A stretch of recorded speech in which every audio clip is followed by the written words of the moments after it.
Welcome everyone,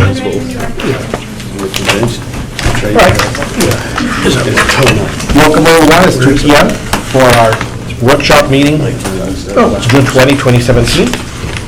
Please silence your phones. Thank you, Phil.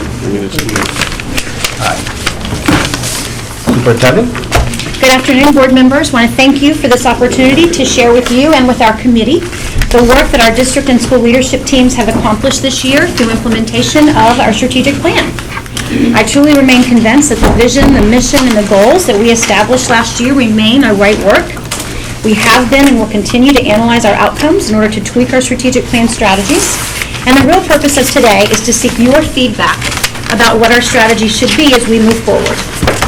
We talked last year and have continued to talk about the importance of starting with the why, our mission and our vision, as well as the importance of focusing our work around the what, the 5 goals that you as a board prioritized last year.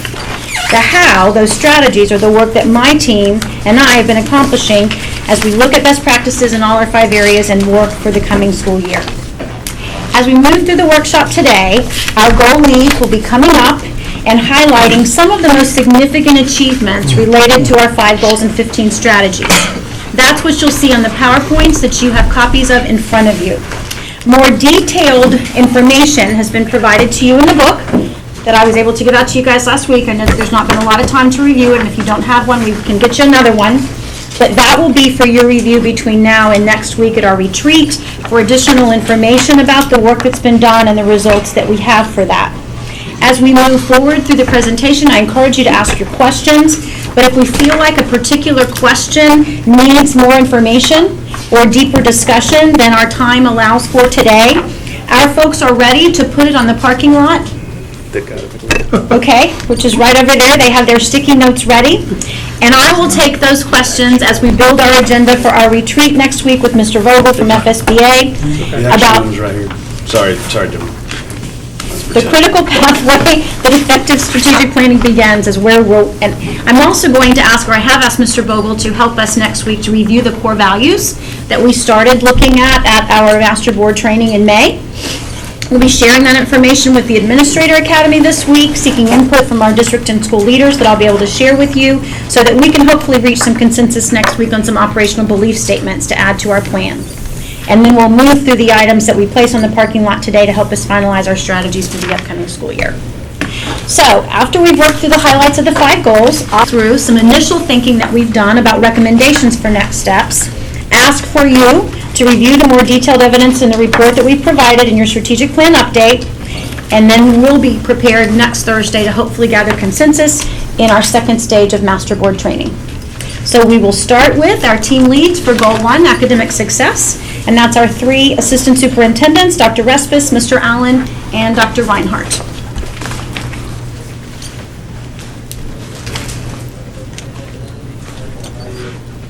Tom has to click on it. Oh, thank you. So, good afternoon, Board. Dr. Respis, Dr. Reinhardt, and I are very pleased to have the opportunity to discuss Goal 1 with you. So as we begin, of course, we're going to start by looking at Strategy 1A, which is there we go, thank you. Ensuring success in literacy for all students. So we'd like to bring your attention to the PowerPoints instead of the booklets. So, and a couple of things that we wanted to point out about the data here before we get started, and this is true both for Strategy 1A and Strategy 1B. First of all, the FSA ELA, or English Language Arts data, is representative of all students except for the test.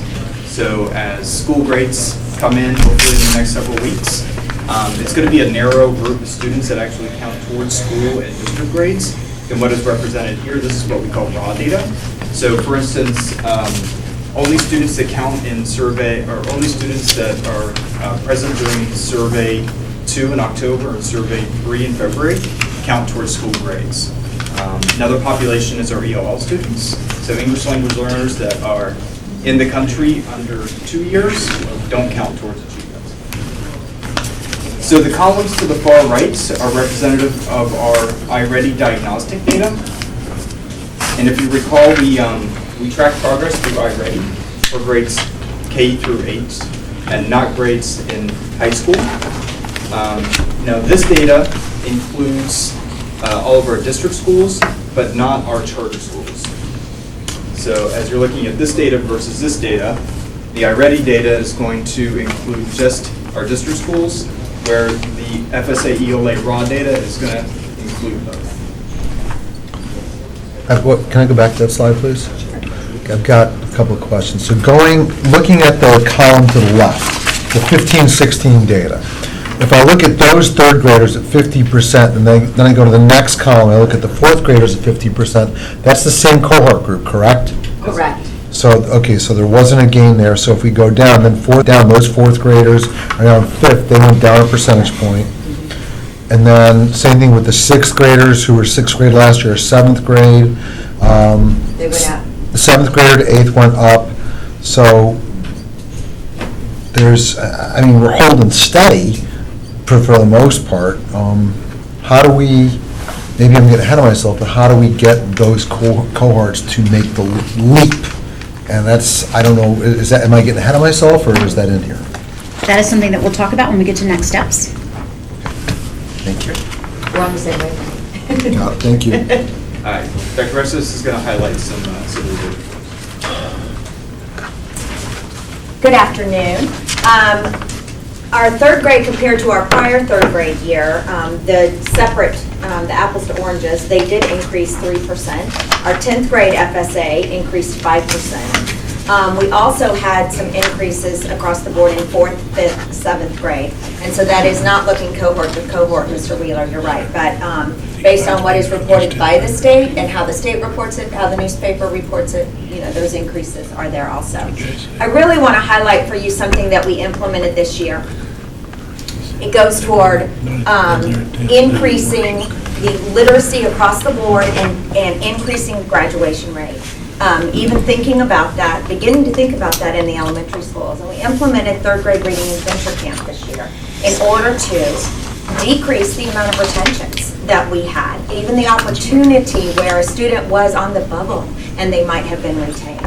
So we did that this year, and that helped us out so much that out of the 901 students who scored a level 1, all right, they scored a level 1 on FSA. Right. But prior to taking FSA, we had 633 who already had a good cause exemption and were already going to be promoted for a good cause exemption up through to 4th grade. And that's a 70% increase prior to the end of the year. So that potential of them not being retained, that potential of them actually graduating school, because every time they're retained, they get opportunity for a dropout, or that they will not meet graduation. So rate. what about the other 276 students? Right, so right now they are in 3rd grade summer camp. Okay. And they have an additional opportunity. In the adventure camp, we implemented several things, not the least of which was mini lessons with our literacy coaches. That was huge, with our classroom teachers. And that made a huge difference with portfolio pieces. I have to tell you, that really increased the opportunity, and the principals really saw a difference. So out of the 276 that are not part of your 70%, are all of them in summer camp right now? Most of them are. Yes, sir. Most of them are. Some of them have withdrawn. They moved away, Okay. to tell you the truth. Okay. We have 203 right now out of the 246 who had to go. Okay. Yeah, we have 203. And But that's down from over 600 who needed it no, I last see year. that, I see it. So out of Yes. that 203, what do we anticipate the number will be that will be able to go on to 4th grade without being retained? Oh, I have to tell you, that will be, I can't make a specific prediction Best about guess. that, I have to tell you. Because we have already put into place so many opportunities that this year for them. They took SAT prior to the end of the year, which they hadn't necessarily done before. They're taking it again. They had the iReady opportunity, they had the portfolio opportunity.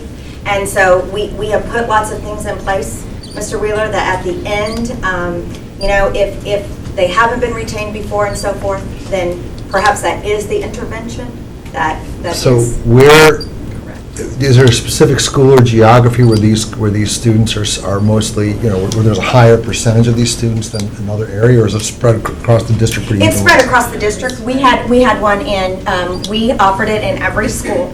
We did. My goal, I'll tell you, is to put ourselves out of business and have a summer reading camp, and we would only have it for enrichment, which we did, and I'll get to later. We did increase our enrichment, which is huge. And wouldn't it be nice if children didn't have to come for remediation, they could go to summer school for enrichment? I'm just curious, out of these students who didn't do as well, have these students' vision been checked to make sure that it's Yes, not sir. a corrective lens issue? Yes, sir. Okay, okay, thank you. Dr. Rasmus, Yes. the 633 good cause exemptions, Yeah.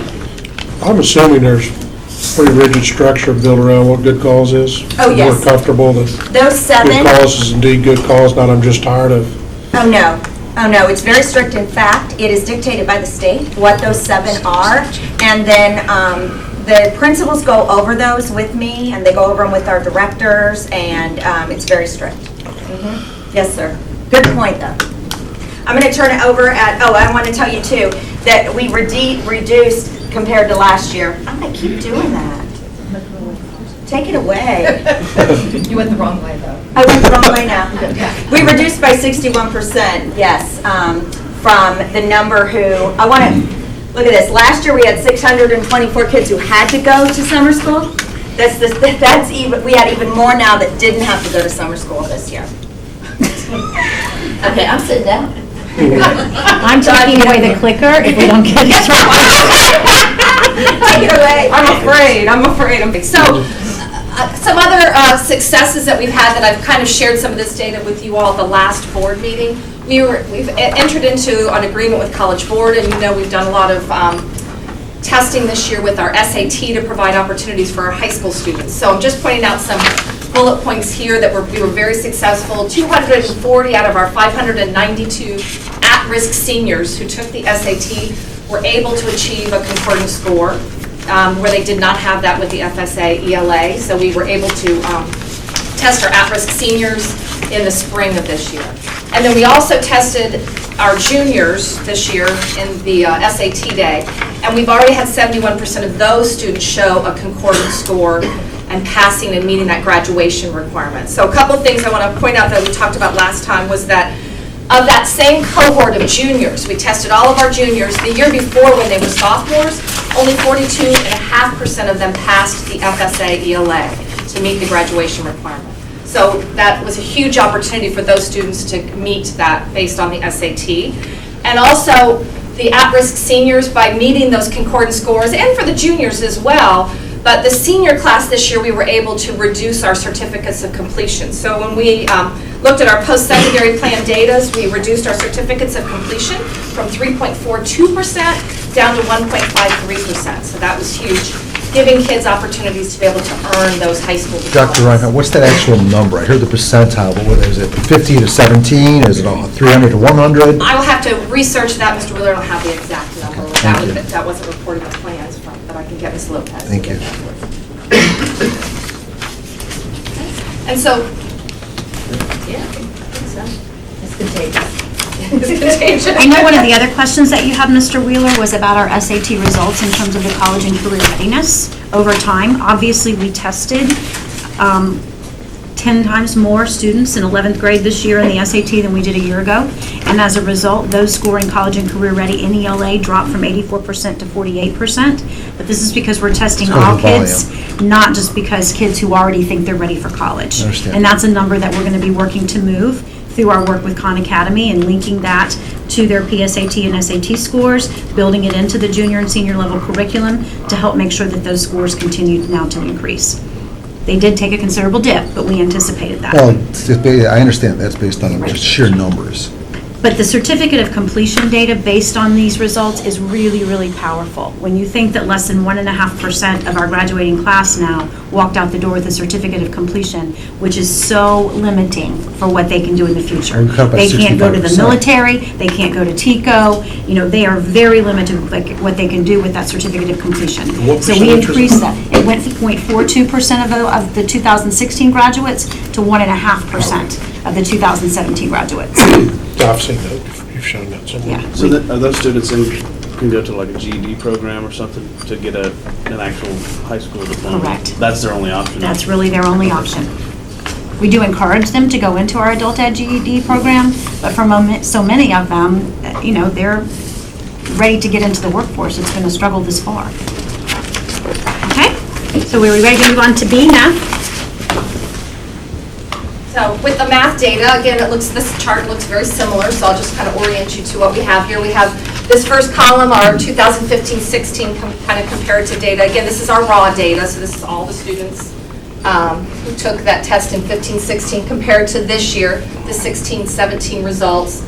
Also showing our iReady data that we were using that program in the K through 8 environment. So I just want to point out, we've also got EOC data at the bottom, which is middle school and high school students. And I would like to just kind of point out a few kind of shining points and some other things to sort of explain maybe some of the data points to you. So we kind of have an interesting anomaly here in the 7th and the 8th grade that I think warrants some explanation and that we're trying to draw your attention to it here. In that our 7th grade students, all of our 7th grade students do participate in the iReady, and they're in that in some fashion or form. Not all of our 7th grade students take the 7th grade FSA. So it depends on what math class that they're taking. If they're taking the 7th grade general math class, then those standards are aligned and they will take the 7th grade FSA for math. But if they are in the 7th grade advanced math class, then those standards are they're taking more of a pre-algebra class, and those are more aligned with the 8th grade FSA. And so it kind of explains this anomaly to you here. You're not seeing all of the 7th grade students reflected in this score. Some of the 7th grade students are reflected, did I just do that? Sorry. Some of the 7th grade students are reflected here, and then some are taking the 8th grade, which kind of helps kind of that predictability. That's why it's not looking like a good prediction there, because the iReady is predicting that's considering all the 7th grade. So, Dr. Reiner, back Yes. looking at 6th, 7th, 8th grade. If I look at 15, 16, I have 39% of my 6th graders pass it. And then it goes down to 28. So you're telling me that 39%, the students that make up that 39% is not necessarily the same students that make up the 28%. Correct. So in 6th grade, you had the entire 6th grade class, all the 6th graders taking the 6th grade FSA, but when they got to 7th grade, it split, and they took two different tests. But the 24 to 47, those are the 7th graders from last year. If you look at 7th grade 15, 16, and then look at 8th graders 16, 17, so last year, again, the same thing, weren't all the 7th graders taking it? Okay. Correct, and these aren't all 8th graders taking this one, because you've got 7th graders mixed into that as well. So it becomes more, the way you think of it, like in high school with EOCs, it's really based upon the course they're taking, the alignment to the standards rather than the grade level. Okay. If that makes sense. And we have a lot of good reasons that we do that, but mostly it's because the standards are aligned more appropriately to that test. So we want to make sure. So once we get out of elementary school, you don't have any group at 50%.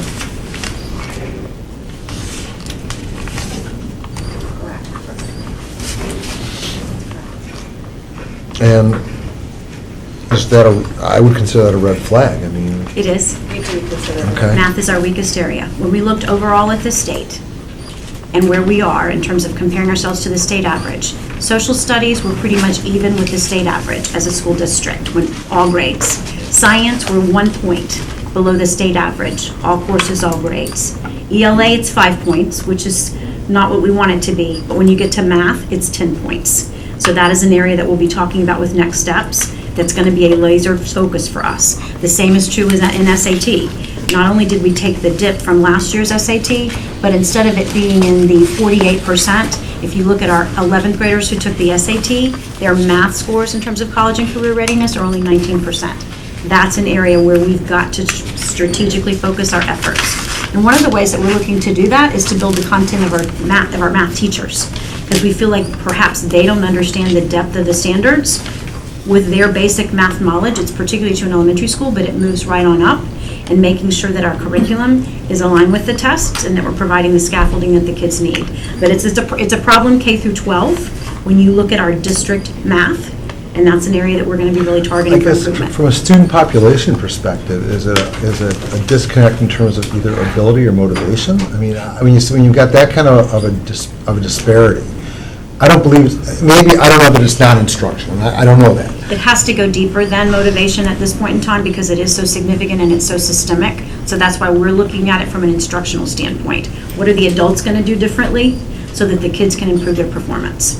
And how much of this is based because it's an ELL student also who may not necessarily grasp the language? But typically, you would see that disparity in the ELA scores, not necessarily in the math scores. But that is another reason why one of the things that we're trying to enhance with Belinda and our leadership in the ELL piece is our sheltered instruction in those content areas of like math and science, so that they get some of the key vocabulary in their native language as they're learning the language, so that we don't let language be to what they know and what they can demonstrate. Do these numbers reflect ESE students also? All students.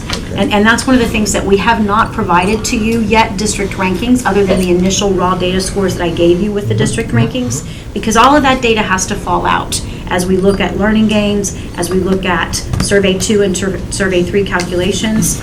Our REA team is busy working on their projections with that, and Commissioner Stewart told superintendents last week that she anticipates school and district grades will be out either the last week of June or the second week of July. She's sensitive to the fact that that week of the July 4th, a lot of offices and are closed. We'll be open, but So summer. when they give out the grades, how long after that are they going to decide they don't like it, or they're going to readjust the grades? She seems very satisfied right now with where we are with our accountability system. Okay. So moving on, let's highlight just a few of the things that are good, because there are some highlights. Yeah, of course, accepting ownership that there's room for opportunity in mathematics, we own that, but there are some highlights that we want to share with you. First of all, the percentage of grades 3 through 7 in mathematics did increase. Algebra 2 scores increased by 9 percentage points. From what to what? 31 to 40.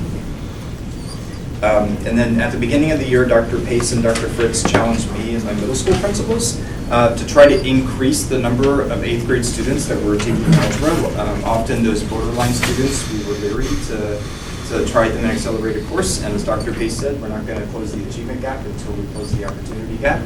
So not only do we increase the number of students, we increased by 9 percentage points total, the number of students that are taking algebra in 8th grade. We also increased the percent proficient by 3 percentage points. So that's 84 to 87%, just coming short of the state average by 2 percentage points. Likewise, I just want to say thank you. Our teachers did an amazing job, and they really put a lot of extra time and extra effort with those students as borderline kids. So thank you very much, teachers. Wonderful job. Likewise, 300 of our kids took geometry this kid. That was an increase from last year, an increase of 89 kids. And our percentage proficient is 95%. And those are 8th graders that took geometry. Are we encouraging those students to enter into IB? Yes, those are academically competitive kids. Right. Where those are your students who'll be ready for AP calculus, both AB and DE. Something BC Yeah, by the BC. 12th grade year. Yep. Yes, those are absolutely targeted AP and IB students. So 68% of our high school students scored college ready on the PERT math test, and then 63% of the high school students who previously scored a 1 or 2 on the algebra test passed PERT with written score. And as Dr. Pace and Dr. Reinhardt described earlier, that's another contributing factor to help reduce certificates. So with that, out of that 63%, those kids who took it a second time, the teachers who were teaching them, do we have a teacher or some teachers that have like an 80 or 90% rate that we can really emulate what they're doing? I'm sure there's some stars where we're doing this. And There are. I mean, I can think of one right now that we've actually had work with and train other teachers this summer that's doing PERT camps to help remediate kids before they take the test. So yes, we have identified. I can think of one off the top of my are we head. creating some sort of a learning library so that we're recording their lessons, that way the other people can watch it without just having to attend an eyeball-to-eyeball session? Probably, that's a great idea. I have not done that. I'm going to write it down right now. Thank you. Okay. Oh, no, that. That's okay. All right, this I love because this coincides back to what Dr. Case was talking about of increasing that content knowledge of when a teacher might not feel like they are as strong in an area, and we really looked at this full force this year. This is also shows you a direct link and a common thread throughout our strategic plan, really, of each of the 5 goals, because this directly links to talent management also. We had 71 teachers who completed a multi-day program to deepen their math content knowledge to pass certification exams in either Math 5.9 or Math 6.12. And so that might have even increased their job opportunities as well, because somebody teaching in the elementary school might want to go into the middle, and same thing with high school. Of those, this breaks it down for you. We had 22 elementary teachers, 15 middle, and 9 high school teachers, and then we have an additional 30 teachers who are signed up to take it this summer, and we are really, really pleased about that. Dr. Rasmus? Yes. Have we looked at these 71 teachers to see if there is a correlation between this additional training and performance? Student I have not yet, and that is on my list to do, Mr. Thacker. So yes, we are on the same wavelength. I was thrilled with that. I want to credit Dr. Fritz because he brought that with him from previous district, and it was just a really great way to do it. And as you can see, 101 teachers have taken advantage of that. I also want to thank our resource teachers who headed that up, David Maddock and Tamala Ferguson. But we do want to look back to see what are the results of that to make sure that we're getting the return on our investment. Yeah. Yes. And if we're not, find another one. Yeah, we'll do something else. Excellent. Next. So we just have some more great news to share about our college and career readiness. Much of this you kind of heard from me before at the last presentation board meeting. Continuation with us working on expanding our AP course offerings as well as the number of students taking AP exams. And so just like to highlight that we've increased our number of AP exams this year by over 1,800, which was a 35% increase. And we're waiting, we're hopeful the scores should be in the first week or 2 of July so that we can really take a really close look at that data and do a comparison to make sure that the success of the courses is aligned with just as well as taking the courses. Mr. Wheeler had also asked today about our dual enrollment data, just as a refresher. I think we provided this information to you guys back after the first of the year. But compared to fall of 2014, we had 567 students participating in dual enrollment with Valencia. Now we had, in spring of 2017, 789. And we had 18 of our students graduate with their AA degree, as well as with their high school diploma. At UF, we had in the fall of 2015, 7 dual enrollment students. In the spring of 2017, it was 9. In the fall, we did have 16, but that dropped off a little bit. We currently don't have students dual enrolled at UCF, but we are vastly expanding our dual enrollment at TICO for the coming school year. How do we bump up that UF number? The UF program is a strictly online program, so it really is going to appeal to just some kids, not all kids. I got to tell you, I would put more stock into dual enrollment with Valencia than I would the UF. I know UF is sexy and it's nice to have that, but that program only articulates to UF. So if you decide you change your mind after a certain point that you don't want to go there, that was a nice credit, but it really doesn't do anything for you. If you do the dual enrollment with Valencia, any Florida State university will take you. But you make a good point. If you've got a student that, say, can probably maybe get into USF or FAU or UCF, but they're borderline FSU, UF. Now, I got this from somebody at UF who was telling me this, who said, well, if they're taking UF courses and they're doing well, and that will help get them in. I mean, I don't know if that's true or not. That's what somebody at UF admissions office told me. Is that? No, I'm very familiar with UF. I'm doing a deal with them now. They go out of their way they use it as a recruiting tool for them to decide who they want, but it means nothing in the admissions. They have a whole online school that they do for after. It's recruiting. Well, I'm just, like I said, I know what an admissions officer told me, but they're trying to sell everything to everybody. Thank you. I think the last acceleration piece kind of want to talk about is how we reinstituted the Osceola TIP program this year for our 7th graders, working with those academically competitive students, allowing them to identify them to take the SAT, and we've increased that participation from 36 to 88, which is a 151% increase, so. And this is really built on Duke's talent identification program. They started that several years ago. It was a model that Dr. Grego implemented when he was here, and we revamped that program. So the students get some preparation before they sit down for the SAT in 7th grade. But the idea is to help them be thinking early on about their skills and challenging themselves with that level of rigor. And those same students were invited then to our gifted enrichment camp this summer. Speaking of additional enrichment and preparing our kids for college and career readiness, we identified with the gifted screener, the Naglieri test with the Title I schools, total number of children that were screened in 2nd grade are over 2,600. We have students who qualified for further testing for the gifted for 228, and we tested 193. And look at these, I'm really, really proud of this. So out of those, 77 students who were identified now qualified for gifted. And really pay attention to what's in these parentheses, because these percentages relative to the subpopulations are reflective of our demographics throughout Osceola. And those are children who were not identified before. And so we are thrilled about that. So those were students identified now who had not been previously identified, and it's because we did this mass screener. And it also helped teachers see the characteristics better of a gifted student now prior to than before. Look at this number of our ELL students who were tested, 63, and 21 of those. So are those ELL students tested in their native language or tested in English? It depends on whether they were, but yes, they could be tested in their native language, yes, sir. I want to thank Patty Vickers and the whole ESE team, because they really assisted us with this, and David Maddock and Tracy Merritt, who headed this up, and each of the school's guidance counselors. It was amazing. But the most important thing is that we don't want language or culture to be a barrier in identifying our most gifted and talented students early on. We want to make sure that we identify them and provide appropriate supports to help them be successful where they are. But to Dr. Russell's point, our guidance counselors are awesome. They are, aren't they? Yeah, we needed them and they came through, absolutely.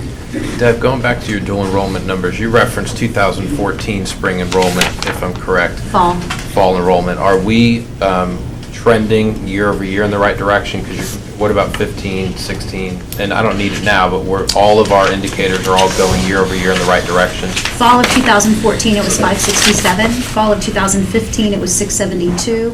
Fall of 2016, it was 684. And then the spring of 2017, it was 789. And how's that, so is our push for AP is not impacting that number in a negative? Correct. We're expanding and increasing in both.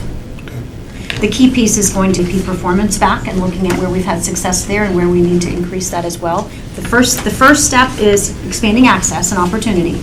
And then the second step is really putting in the supports to help the kids be successful in all those programs. Are we requiring the kids who take an AP course to take the exams? Yes. That didn't used to be the case. Correct. And the benchmark for success is scoring a 3 or higher on the AP exam? Yes. 3 or high demonstrates mastery according to College Board. I'd like to also, instead of just seeing how many we got 3 and above, I'd also like to see a breakdown, how many are 1s, 2s, 4s, 5s. I mean, if we got the data, let's look at it so we can, let's look at it. And we'll certainly do a presentation for the board once we get all those results in. You upset that you got a 1? No. So you forgot about the 3s? George, we talked about the 3, Ricky. I didn't forget about them. The last piece we'd like to just go over to talk about our college and career readiness is, again, to just highlight the opportunities we've provided for our high school kids taking the PSAT and the SAT. So just as a reminder up here, this was expanding opportunity in the number of students taking the PSAT and the SAT. You'll see the blue bars is 2015-16. The orange bars is this last current year.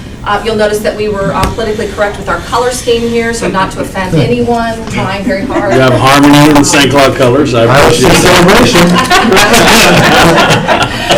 So you will see a big increase. We did offer PSAT for our 9th, 10th, and 11th graders. And so you'll see here, 2 years ago, we did not offer PSAT 9th graders, so that was a big opportunity. Increased our number of 10th graders. That's the testing that's provided and paid for by the state. And then obviously a huge increase in our 11th graders taking PSAT. The last 2 bars here are comparing our SAT. Again, you can see a huge increase in enrollment because we did the SAT day for all of our juniors. The For the seniors, just to remind you, this year, all we did was our at-risk seniors. We didn't offer that opportunity for all of our seniors, but this next year, we have gone into, that contract that you all approved is we're going to be testing all of our seniors in the fall. So that But, number. sorry, so if they've already taken it as 11th graders, we're offering it again for them to take? Yes. Do we, if they already have? Those are the kids who need a concordance score. Okay, for the kids that Right. need a concordance score. That won't just be open to anybody, No, those are the kids who need For it. kids who need a just the kids who concordance. need it, okay. So, going back to the PSAT, so now that we've got this data with the PSAT, how many National Merit Scholars do we get? That hasn't been determined yet. We have more students that we believe could be eligible, but they haven't gotten all down to the finalists yet. So we don't know. so have Yeah. they given you what the cut score should be for the National Merit Scholar? And I guess how many kids have met the cut score, I guess, is the right question. I then. don't, right in front of me, I'd have to get that for you. Okay. If you weren't talking about PSAT, I wouldn't ask. Sorry. We'll add that to the parking lot, Mr. Wheeler. Thank you. Perfect. And then just a reminder that we talked a lot about concordance scores and giving kids those opportunities to meet the graduation requirements with these tests. But we also are tracking and measuring kids' performance to make sure that they're college and career ready. And that's really also of huge value to us to see. Each year, there's a bar set to determine for both the evidence-based reading and writing, which is what ERW stands for, and for the math to determine whether the kids are on track for college and career material. So are they on track to be successful in college? So you can kind of see we're measuring that here, again, looking at PSAT over the last 2 years and comparing that as well as SAT. And I think Dr. Pace already mentioned this, but when we had this huge increase in the number of students that we tested, our expectation was that the scores are not going to necessarily go up because we're testing so many kids. So you do see some drops here. We kind of anticipated that, but the 10th grade, we've been doing that for 2 years, so we had a slight increase there. 9th grade, we didn't have anything to compare that to for the evidence-based reading and writing. Also, you see the same for the math, our tracking of the college and career readiness data. So big push for us is obviously how do we help kids to be more successful, to be more prepared, college and career ready, and that's, we talked about the con. We have spent a lot of emphasis and time with getting the kids linked and working on that. We had a big push at the end of the year to get all of our 9th graders linked, and we're tracking that as best we can. We're working with College Board. They don't have a great dashboard yet to help us track, but they're working on that with the Khan Academy. And we did a big push this summer to do a summer enrichment program with all of our students. We had all of our principals do a personal dial-out and call to every single family in their school, reminding them about how great the Khan is and how it will help them to be better prepared for these college tests. Yes, I do. And so, yes, Mr. Booth got that. I get all the calls. And there was. I get all the calls. I get my share too. We had other enrichment camps as well. We had 1,700 students who registered for STEAM and other enrichment camps within the elementary, and 1,500 middle schoolers. Get them ready for careers of the future. So what schools are we using for the camps? We had 6. We had Deerwood, Ventura, Patha, Central, Highlands, and Thacker. Thank you. Yes. Thank you, Stacy. Which middle school? All the middle schools that offer the YMCA program, so after the enrichment program, they just go right into if they so choose, and they go into the YMCA program. I can listen for you. It's okay. I can listen for you. It's okay. Thank you. You're good.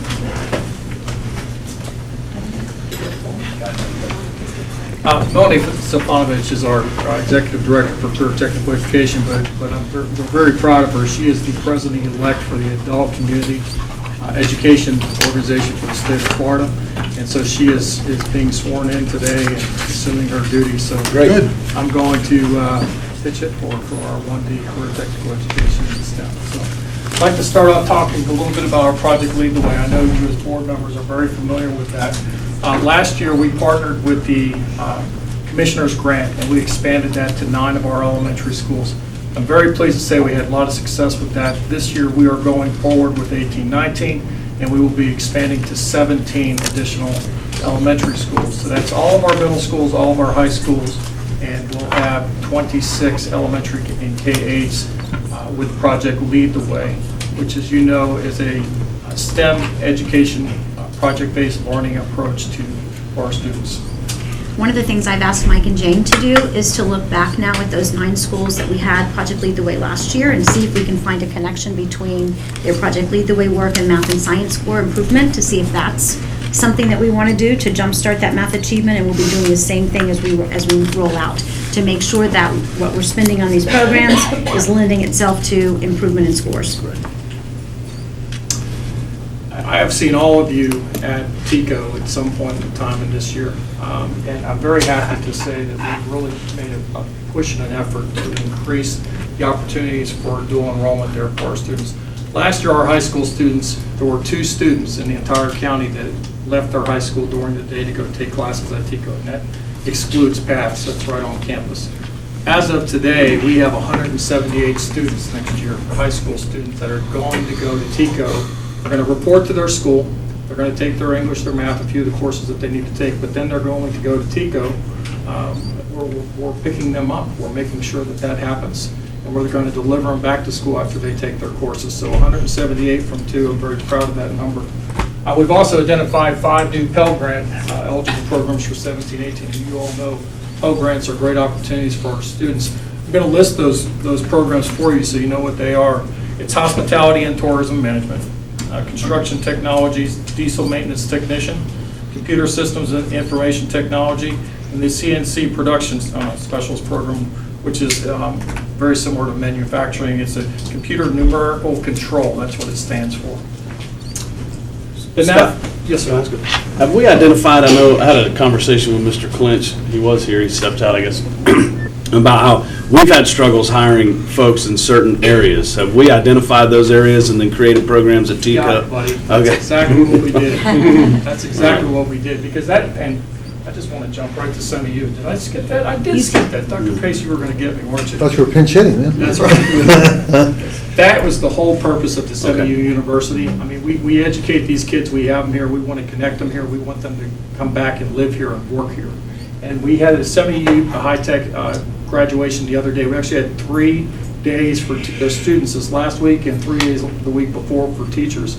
We had 29 students that we partnered with SEMI High-Tech U and Bridge, and the school district of Osceola County. We took kids over to Bridge. We had them in the clean rooms. We took them to UCF. These were kids from all of our comprehensive schools. And I will tell you, the very first day that these students showed up, they were sitting in there with their parents in this orientation, and they were sprawled out, and they weren't sitting next to each other, and they weren't talking. When we went to the graduation last Thursday, the kids were all over, running around, doing projects together, making speeches.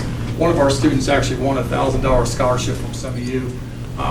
They are super excited. The comments we got back from the kids were just amazing. So we've taken students that are in our schools, we've connected them to a local business, we've sparked an interest in STEM education for them, and the goal is to keep and retain them right here as Osceola residents in the future. So the comments we've gotten from the parents have just been wonderful. This will definitely be something that we continue to do as we go forward. But very, very excited about that. Mercury Marine was also a partner in that effort. That was the first day. They went to the Mercury Marine place and got to engage with the engineers and design folks there. And what was really awesome about the group of students who participated was that you had a lot of girls and you had a lot of diversity. So it wasn't just a hand-picked little group of people. It was a very diverse group of students from across the district who really got to engage in this deep learning. I have a question. You talked about you're bringing 178 students from different campuses, you're bringing them there, they do the regular course, then they go, why, I mean, we've got land there, why not expand that school? I mean, I know we're getting ahead of ourselves, but I mean, that school is a gem and we need students to have, am I missing something? I think we're missing $3 million capital dollars. Governor has those. Impact fees. Be happy to talk about that in a little bit when we get to fiscal responsibility, but our capital budget is really our primary restraint. One of the things that I do want to mention here and kind of get some consensus from the board since we're on that subject is that Mr. Thacker and I have had some initial conversations with Bridge, with UCF, and also with our county manager, Mr. Fish, potentially expanding the concept of a professional and technical high school to a real STEM high school, a small magnet program, maybe 500, 600 students. You wouldn't have the athletic pieces or those types of things, but to really make it the high-tech piece of a professional and technical high school. The county is tentatively willing to donate about 5 acres of land at the Neo City site for us to potentially launch this type of a magnet program. UCF is very interested in being a deep partner, both in terms of dual enrollment courses that we could offer with the help of their professors, make it something that could also be a model for our teachers to learn from some of their professors. So you would have professors from math, science, and engineering at UCF engaged in this program, as well as professors from their Department of Teaching and Learning engaged in this particular program. The challenge is potentially capital. And one of the things that we are potentially going to talk about, if I have consensus from the board to move forward, is do we look at refocusing paths and maybe relocating paths at this site as the high school piece and letting TICO expand into that facility there? Or do we still try to engage both or kind of separate? But I could easily see this being a kind of like a satellite site for that piece, with maybe one principal, 2 assistant principals. You wouldn't put in the cafeteria infrastructure piece, you'd satellite in food, but you could do a nice facility, and there's a good possibility that we could even lease office space in the building that the county is building the first year to launch a program like this. So the question then becomes, how do you open in August of 2018? We would have to start with a satellite class of like 9th graders, get their rich academic curriculum engaged in over here and lease space, and have a facility hopefully in line by 1920. So But it's going to, again, require some capital shifting in terms of what we do there and some long-range planning, but I just need some consensus or not from this board about, is that something that you want us to really explore? I think it has a lot of exciting I think it's great. possibilities. I'm all over it. 5 acres, though, 5 acres, are you talking about building a 3-4-story building? Like a wing. Basically like one of the wings that we build. And again, you would have very limited ancillary space. It'd be primarily about collaborative learning, lab type space, and they would spend part of their time in the bridge facility. No, And as other companies come, the intent would be IMAC that. is they- also similar to interested in Project being Future, part of it. similar to Project Future, we had an UPCOP, but this would be much more enriching for students. Yes. Yeah, sure, I'm all over For it. Osceola County students. Osceola County Yes. students. Yes. Yeah, I told you last night, I'm on board with it. Obviously, I want to look at the funding aspects of it and That's how we're going to something. pay for it, but conceptually, anytime we can create a specialized program that's going to draw students in and get them hooked to what it is that we're offering the community, I'm on board. Well, I don't want to take you off track, Scott. It just That's seemed good. like No, a that was- perfect time to. That was a good track to bring go that- off of. Okay. I have a question though, Scott. With the expansion of dual enrollment with TICO, what is, and we'll talk more about this, but what is our goal going forward? We expanded it from 2 to 178 or whatever the math was. And then what are the barriers and obstacles to us continuing to expand that, aside from the financial aspect, which I know is part of that? So I'm really glad we're talking about that 178, because no matter what programs we bring, there are going to be students at comprehensive high schools that want to spend part of their time at a comprehensive high school and part of their time getting specialized learning.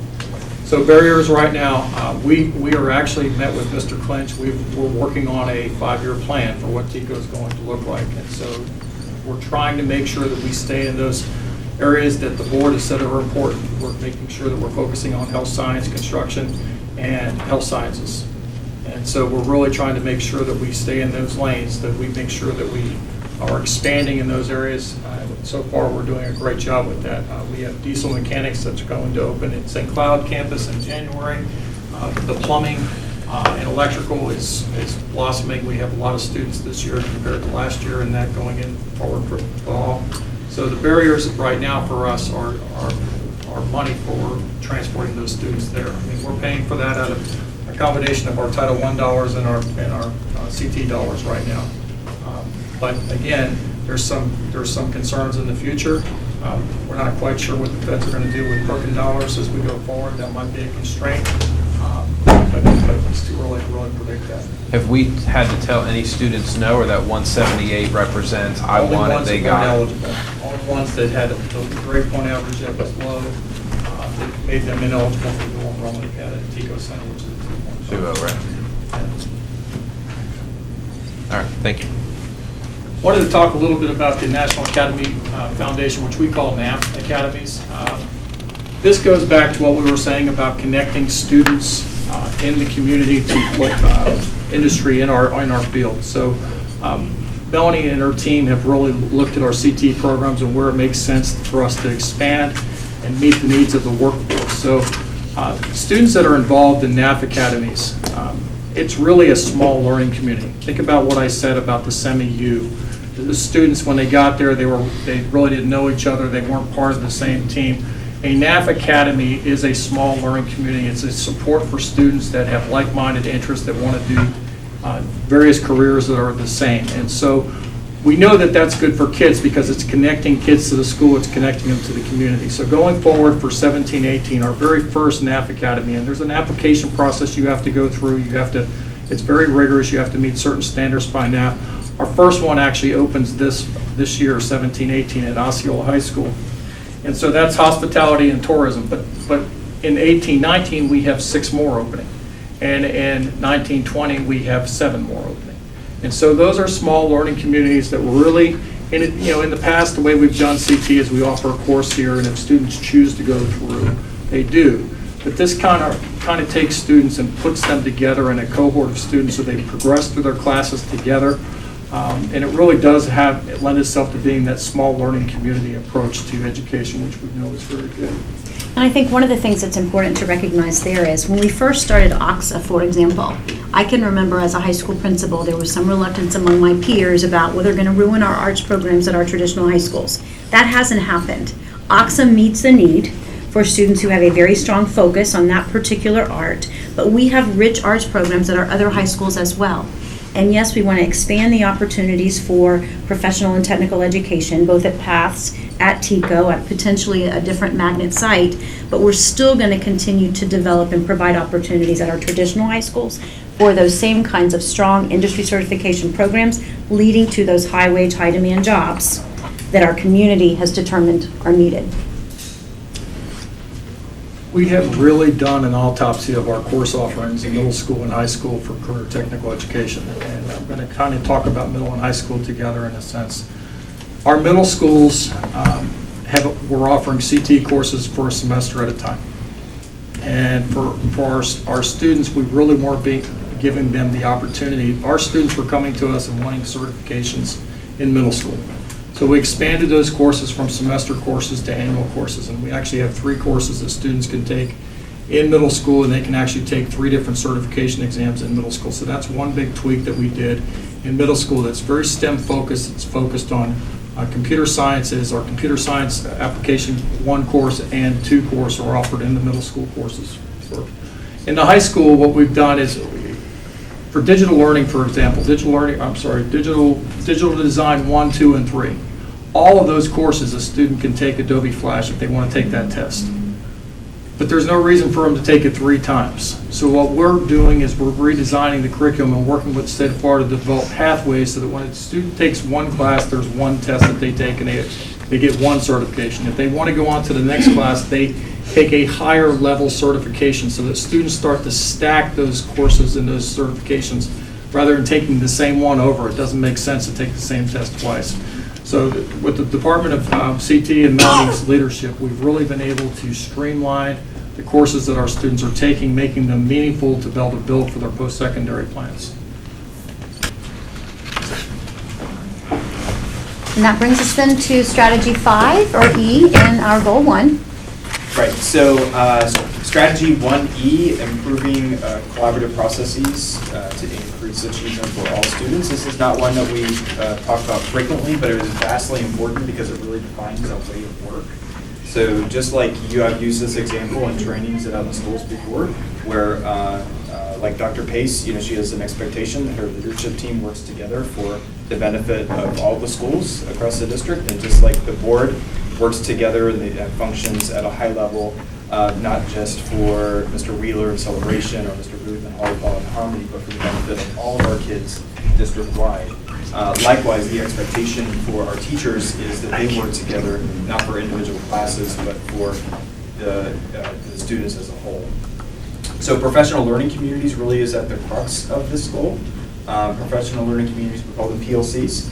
This is where teachers get together, they plan lessons, share ideas, exchange resources and strategies, and they commonly assess students as they work towards mastery of standards. We know that as we work together, we're more efficient and we're more effective when we can capitalize on the collaboration and make a greater impact on kids. So this year, a couple things that we've done is designated a PLC facilitator at each single site. This is not a standalone position. It's usually an academic coach or a department chair or somebody, but this is somebody who's trained to go in and help professional learning communities become better at collaborative processes. In addition, each school this year was charged with creating an action plan of where they really think that they are in terms of this journey and what they're going to do to get better. And the last thing that we did was try to capture data the best that we could. So every collaborative team, every PLC out in the schools actually rated themselves. We call it the 7 stages rubric of where they are as to 1, dysfunctional, all the way to 7, which is where we want them to be ultimately, but really the 5, 6, and 7 stage, that's considered high functioning by the experts.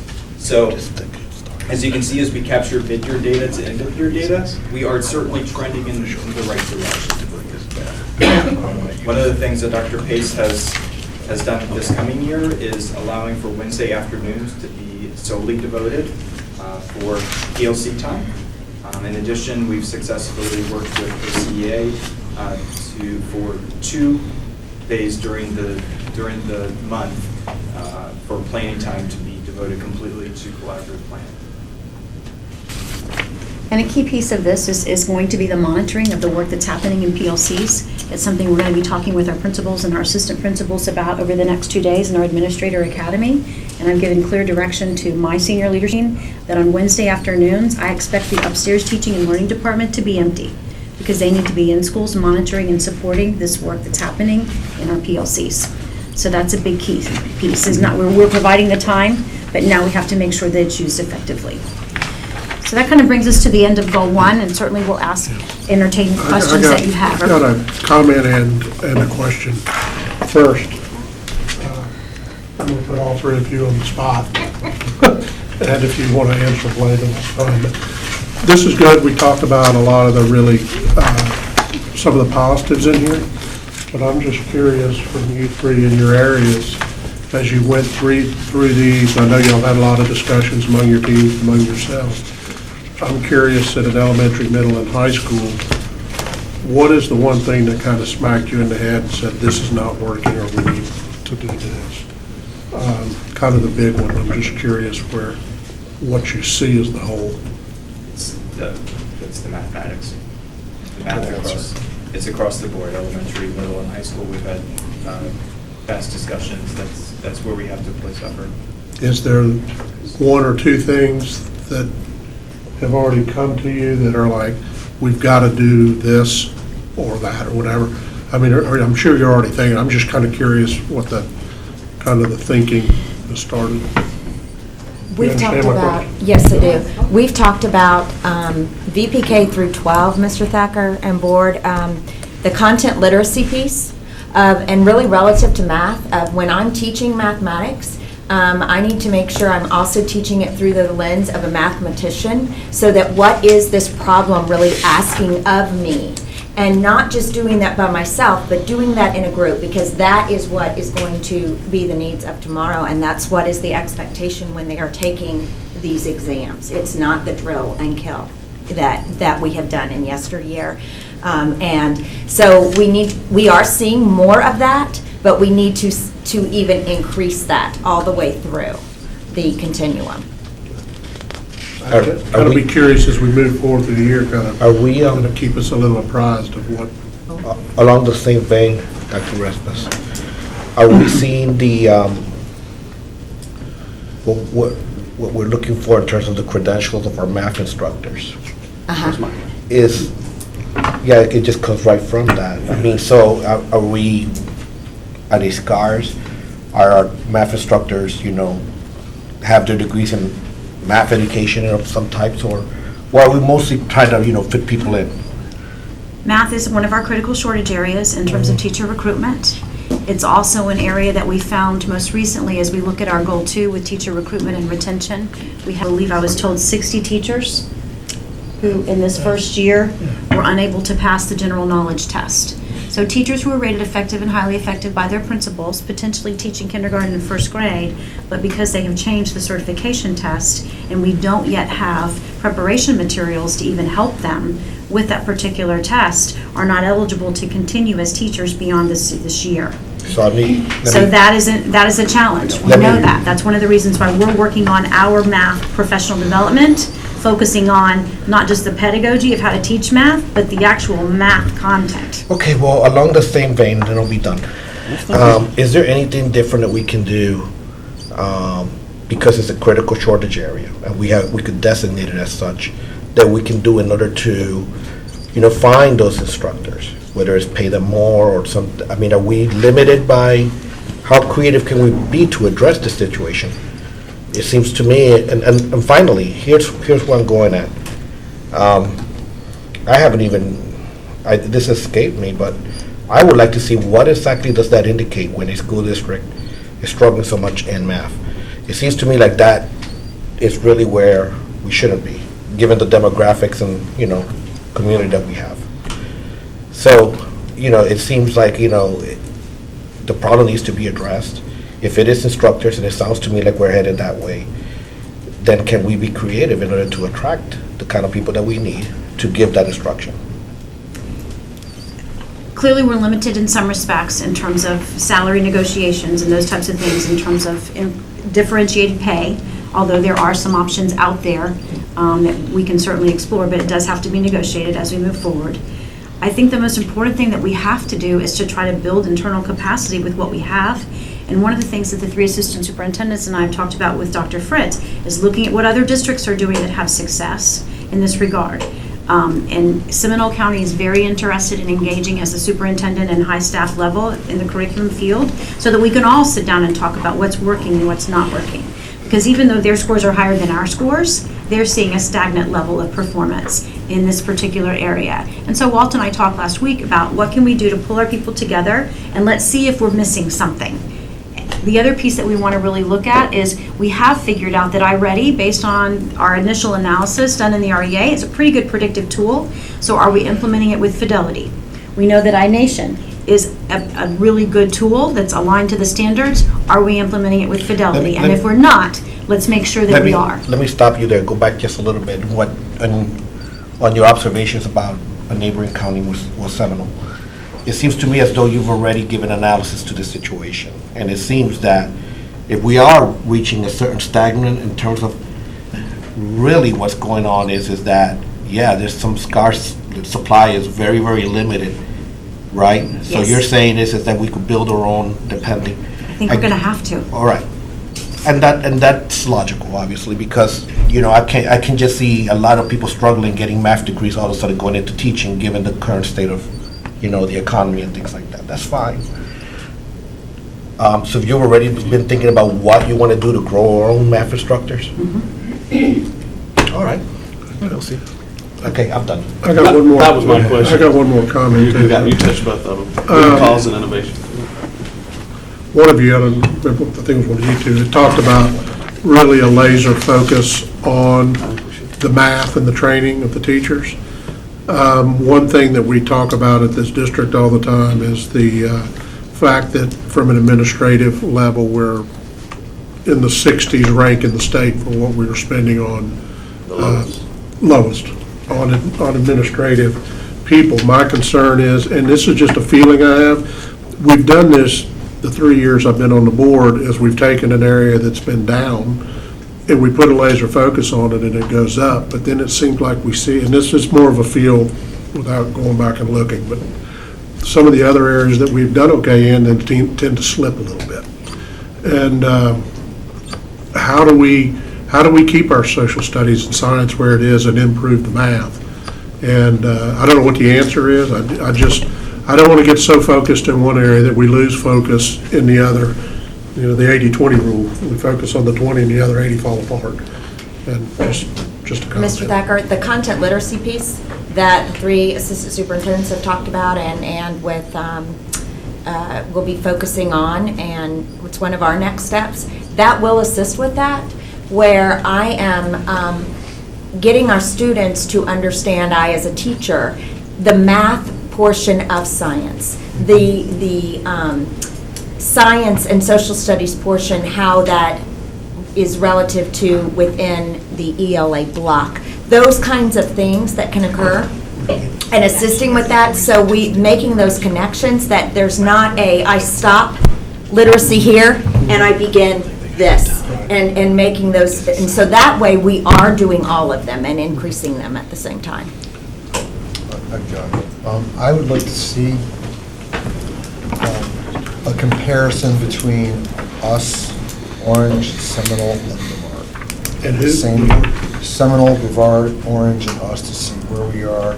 Because whether we like it or not, there is some competition, and we want to see where we stand, how we stand, and if we're doing great, how we do better. If we're not doing so great, how do we catch up and improve? And so That initial raw data was sent to you in Yeah, that we got original that. test file with the comparison for our comparison districts. As soon as we get the complete data with the school grade and district grade data, we'll be doing the same thing. Had Lake and Polk in it too. Lake and Volusia. Polk, the Central Florida, basically the 7 Central Florida, or however many districts Yeah. that we compare ourselves to.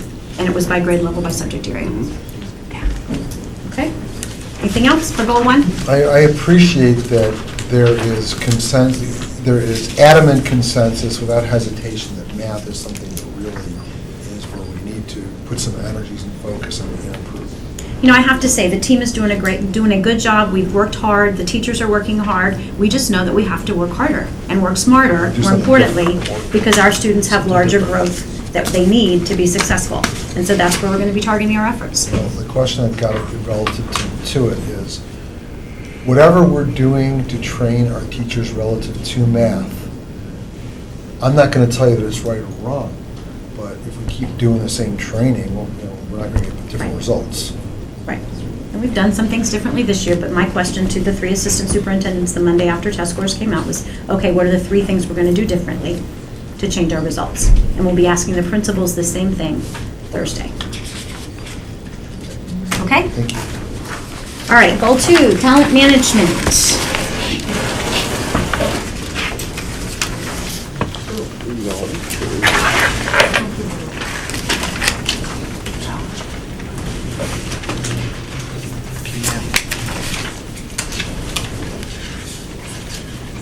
Good afternoon, and it's great to see all of you, school board and superintendent.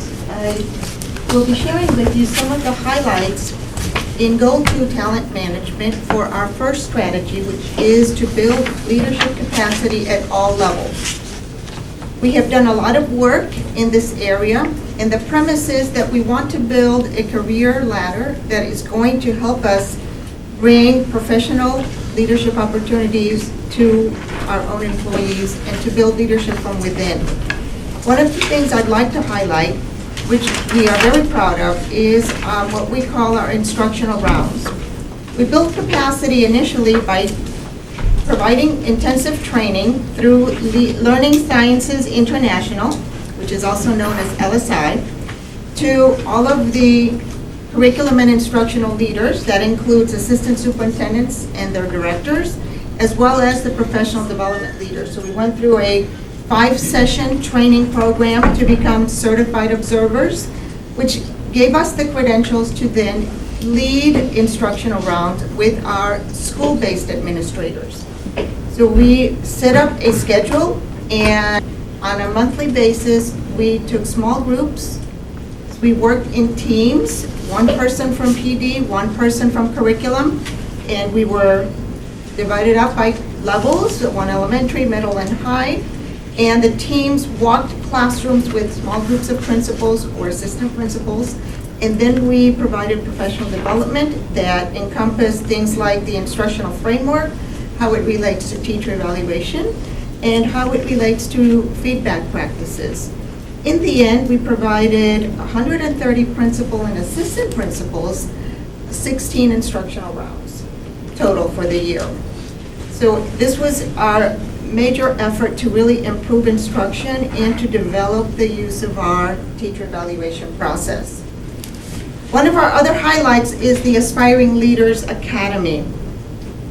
We are currently in partnership with the University of Central Florida and Stetson, and have 34 of our own employees who are in a master's degree for educational leadership. We held an informational session to kind of stimulate the interest back in the fall with each of our partner universities. And the best part of this is that our employees, our teachers, will be able to attend all of the coursework right here in Osceola County. So we have courses that are being held in our building for professional development. Some of them are held at Valencia, but they don't have to travel far, which really is very convenient. To be more specific, there are 19, we have a cohort of 19 instructional employees at UCF working on their masters, and 15 graduate students at Stetson University.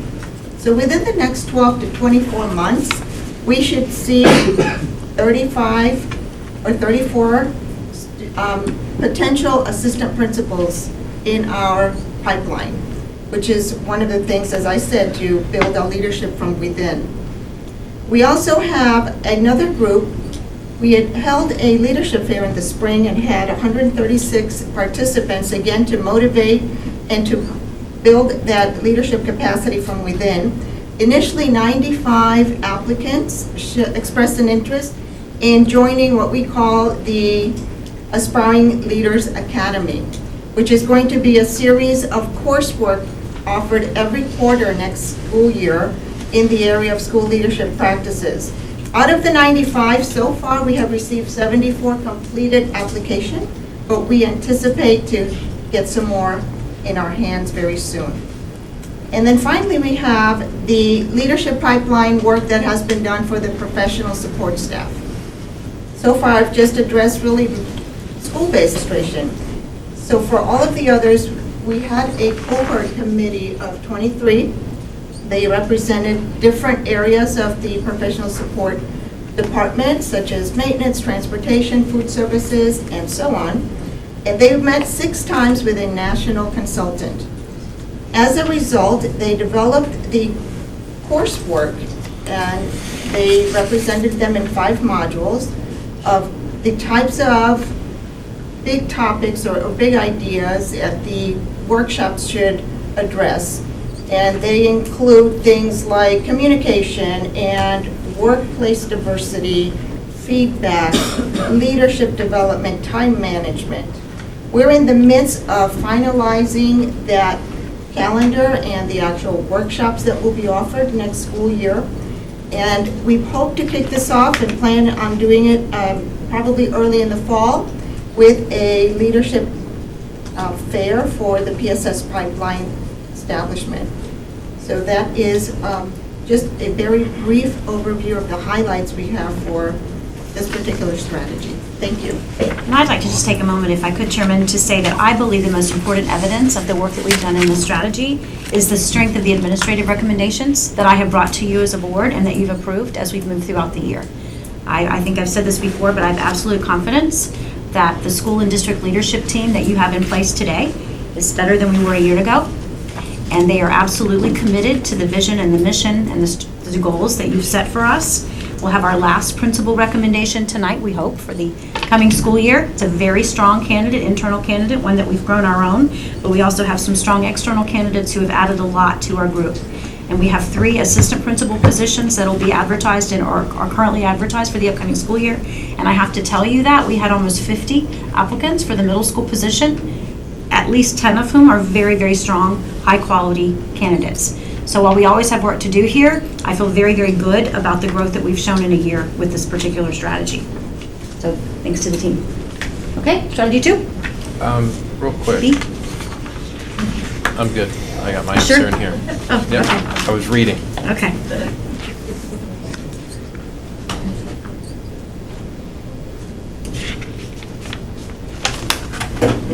Good afternoon. Our strategy is to be, and it is to strengthen the recruitment, hiring, and retention process.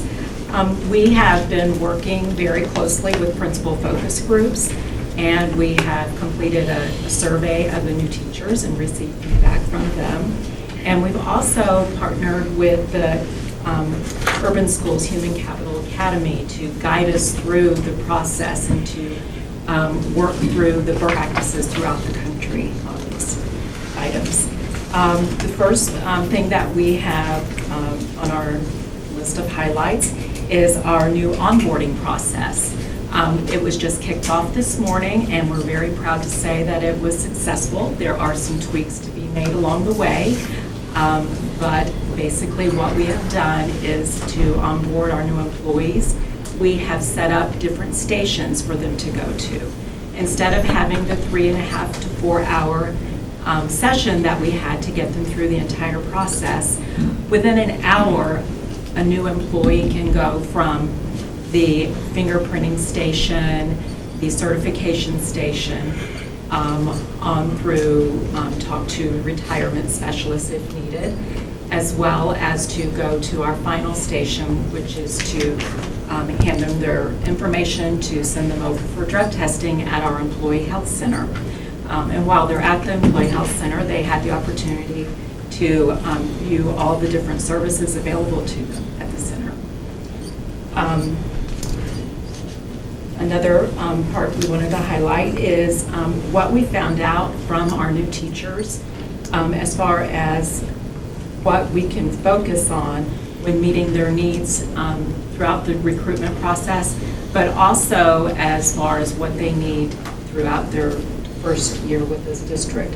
One thing that we found through the survey is that what they wanted to know more than anything was what is their curriculum going to be. So the sooner that we can get that into their hands, even if it's 6 months before the school year begins, before they're actually one of ours, we want them to know that they are part of the family as soon as they sign a conditional offer with us. And if we can get that information to them, then they can be prepared. Another item that they really wanted to know about is information about their specific school.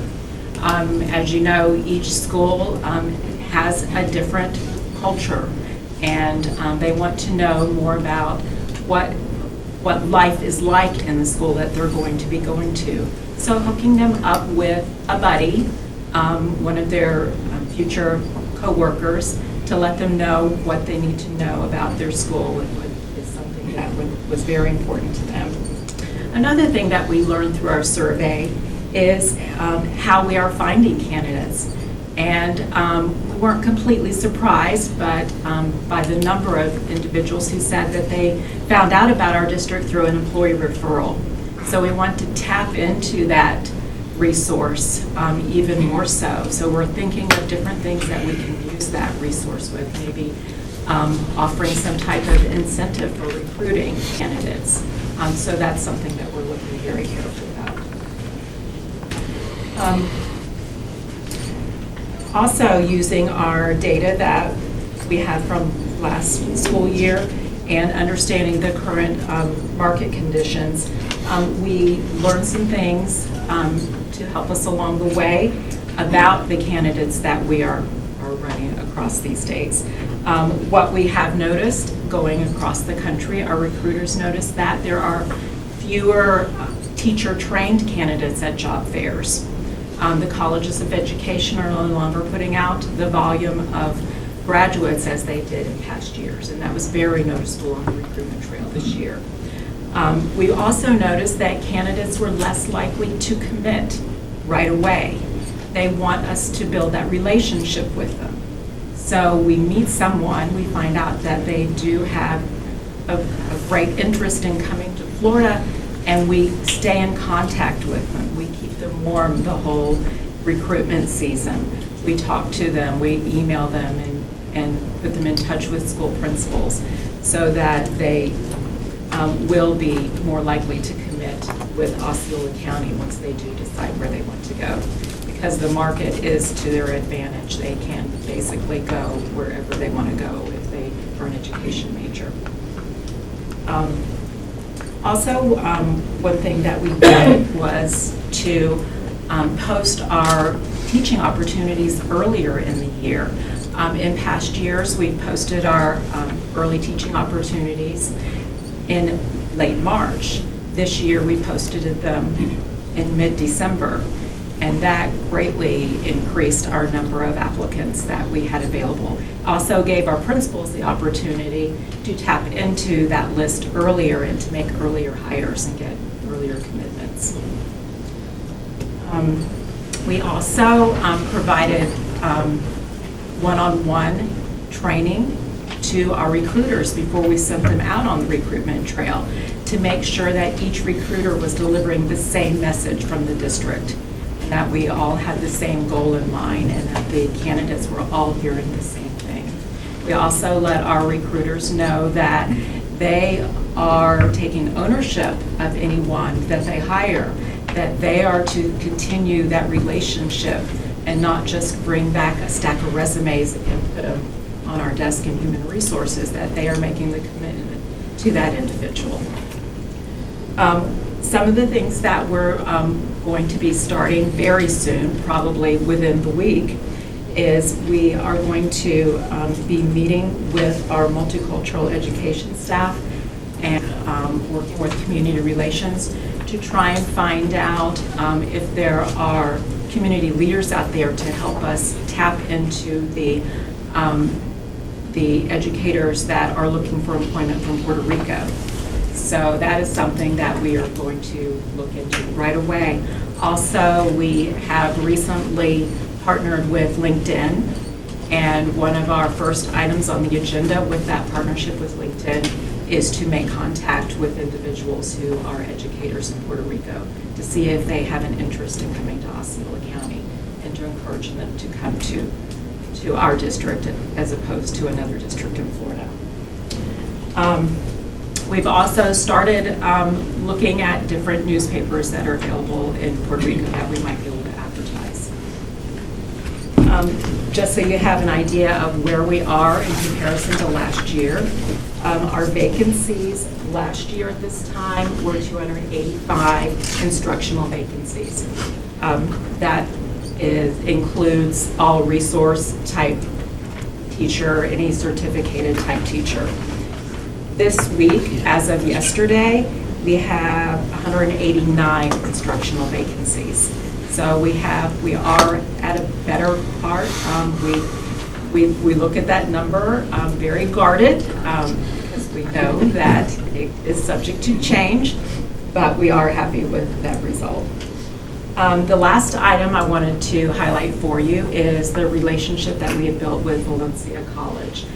We've always had a great relationship with Valencia, but it is even better than ever, thanks in part to working with Dr. Plinsky, as well as Donna Dietrich with our Educator Preparation Institute at Valencia.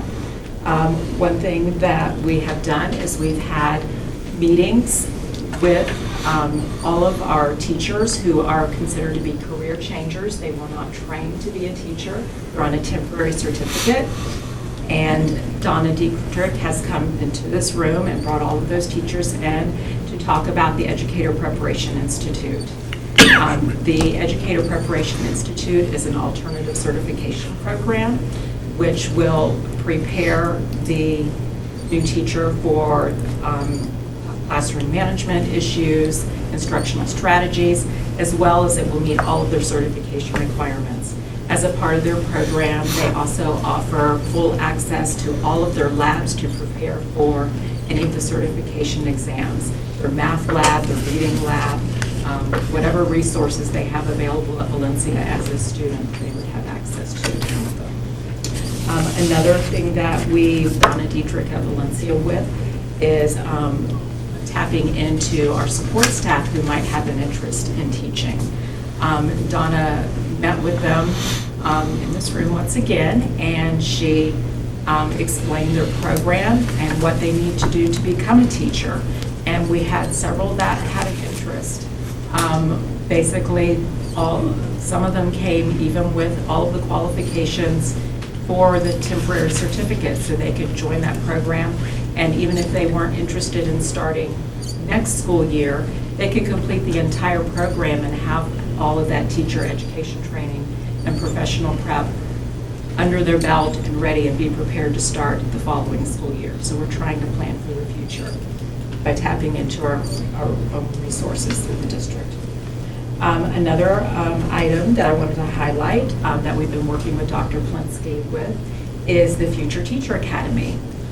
This is the kickoff year for the Future Teacher Academy. We have 25 graduated seniors who have already graduated who are in the program, and they are committed to be educators in Osceola County in the future once they complete their degree through Valencia and then direct to connect through UCF. So that is our highlights for at this moment. So We do truly recognize that teacher recruitment is going to take a multi-pronged approach, and we're just trying everything to try to be out there and recruiting the best folks for our district. It looks like you got to hire about 6 teachers a day between now and the start of school. That's assuming nobody quits, which I'm sure is not the case between now and then. Is that doable, reasonable? It is. Do we have anything in there that at the end of the day, we know, okay, we got 8 today, we got to get 6? I mean, do we think of it that way? What Tom is doing is going to be pulling that data every week and bringing it to our superintendent's PLC on Monday morning so that the assistant superintendents and everybody on board realizes where we are so that we can continue to monitor and support schools. In particular, we're identifying a few schools that have more vacancies than others. And Greg and the team from Human Resources are offering specific support to those schools. But as they said last year, we were about 100 more to the bad than we are today. And we did start with pretty much most of those positions fulfilled. So it's just a matter of being aggressive and continuing to get out there and do our best to support that effort. That is really a top priority right now for our principals and assistant principals. I'll pose most of this as statements because questions will just take too long to get answered. We'll all agree that this work is some of the most important work we'll do because if we don't get this right, we play catch up from now on in perpetuity. And there's this going cycle that we have to work through on replacing those that aren't the right fit, haven't worked out, or moved here for the wrong reasons, and don't plan to stay, and then ultimately move back up to Indiana or New York, wherever they came from. So one thing is, how much are we promoting the Future Teacher program that we have? And again, I don't need answers to any things, but I think it's things we should be thinking about. Are we highlighting that through all of our high schools throughout the district and making sure that it's everywhere students turn, they see the opportunity to grow up in their own community and be part of that? If we are, great. If we're not, I think we should.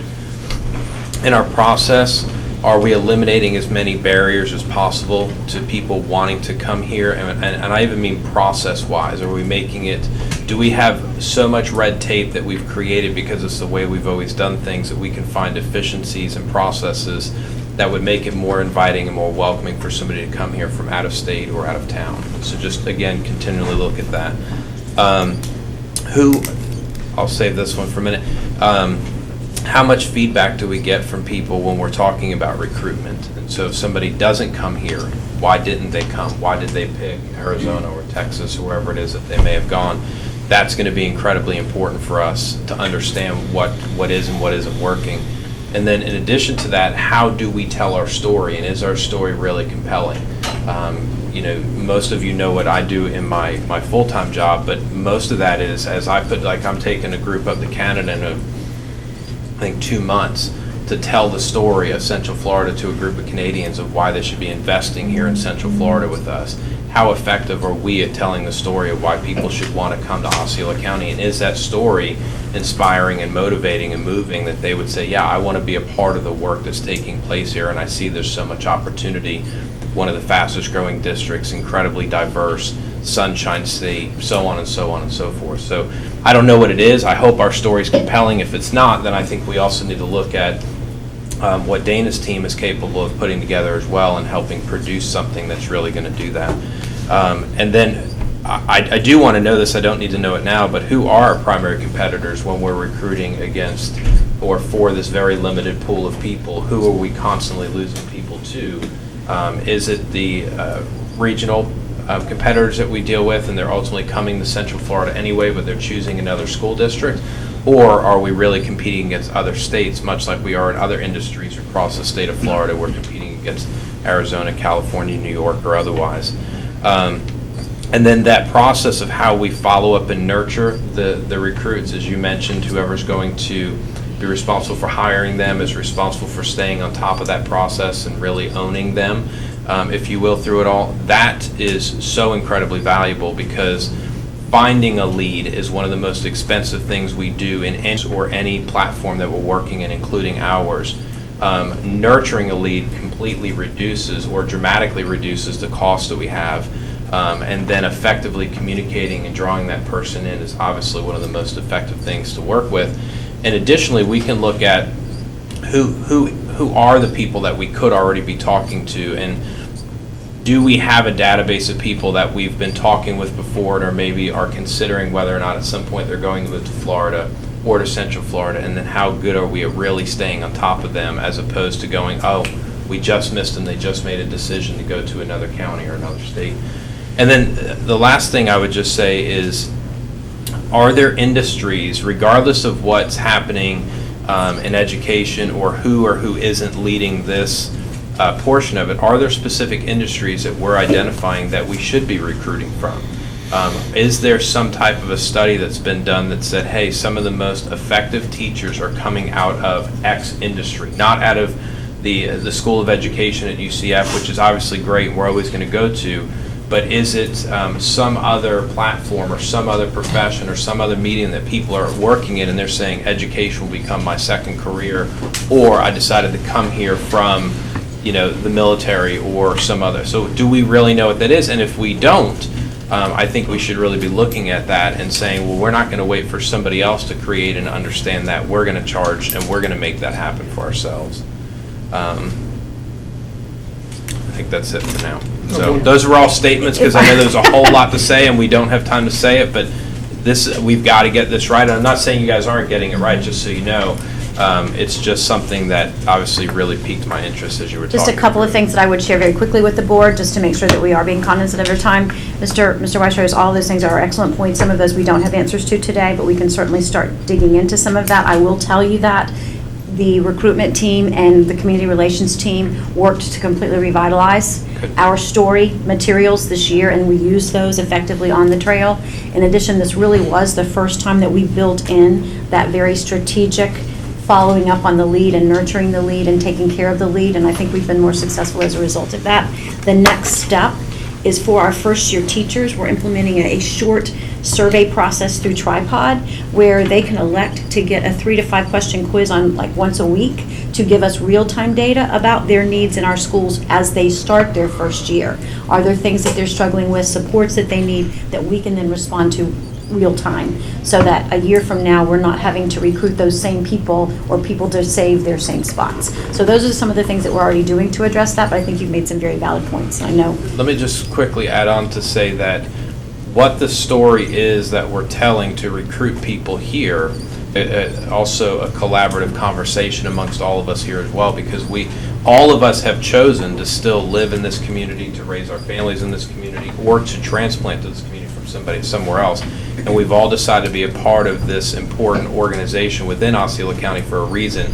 I would venture to say that we could go around the room and ask people, and we'd go, oh, I didn't even think about how blessed we are to have that in Central Florida, and that's an important piece, or how wonderful Osceola County is because of whatever program. So I don't leave it to you guys to say, hey, figure it out, here's a bunch of stuff I throw on your plate. I take ownership of it too, to say the board, the leadership team, and everybody should really be a part of this conversation, because we all know it's important. And so we've got to figure out how to make sure we're doing it right. I have 2 quick things.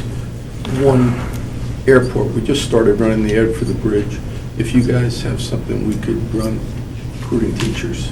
Okay, think about absolutely. it, and I'll figure out how we get it built in for you. Absolutely. Second, is there, I think I know the answer, but what's the reason we're seeing less people come out of education programs?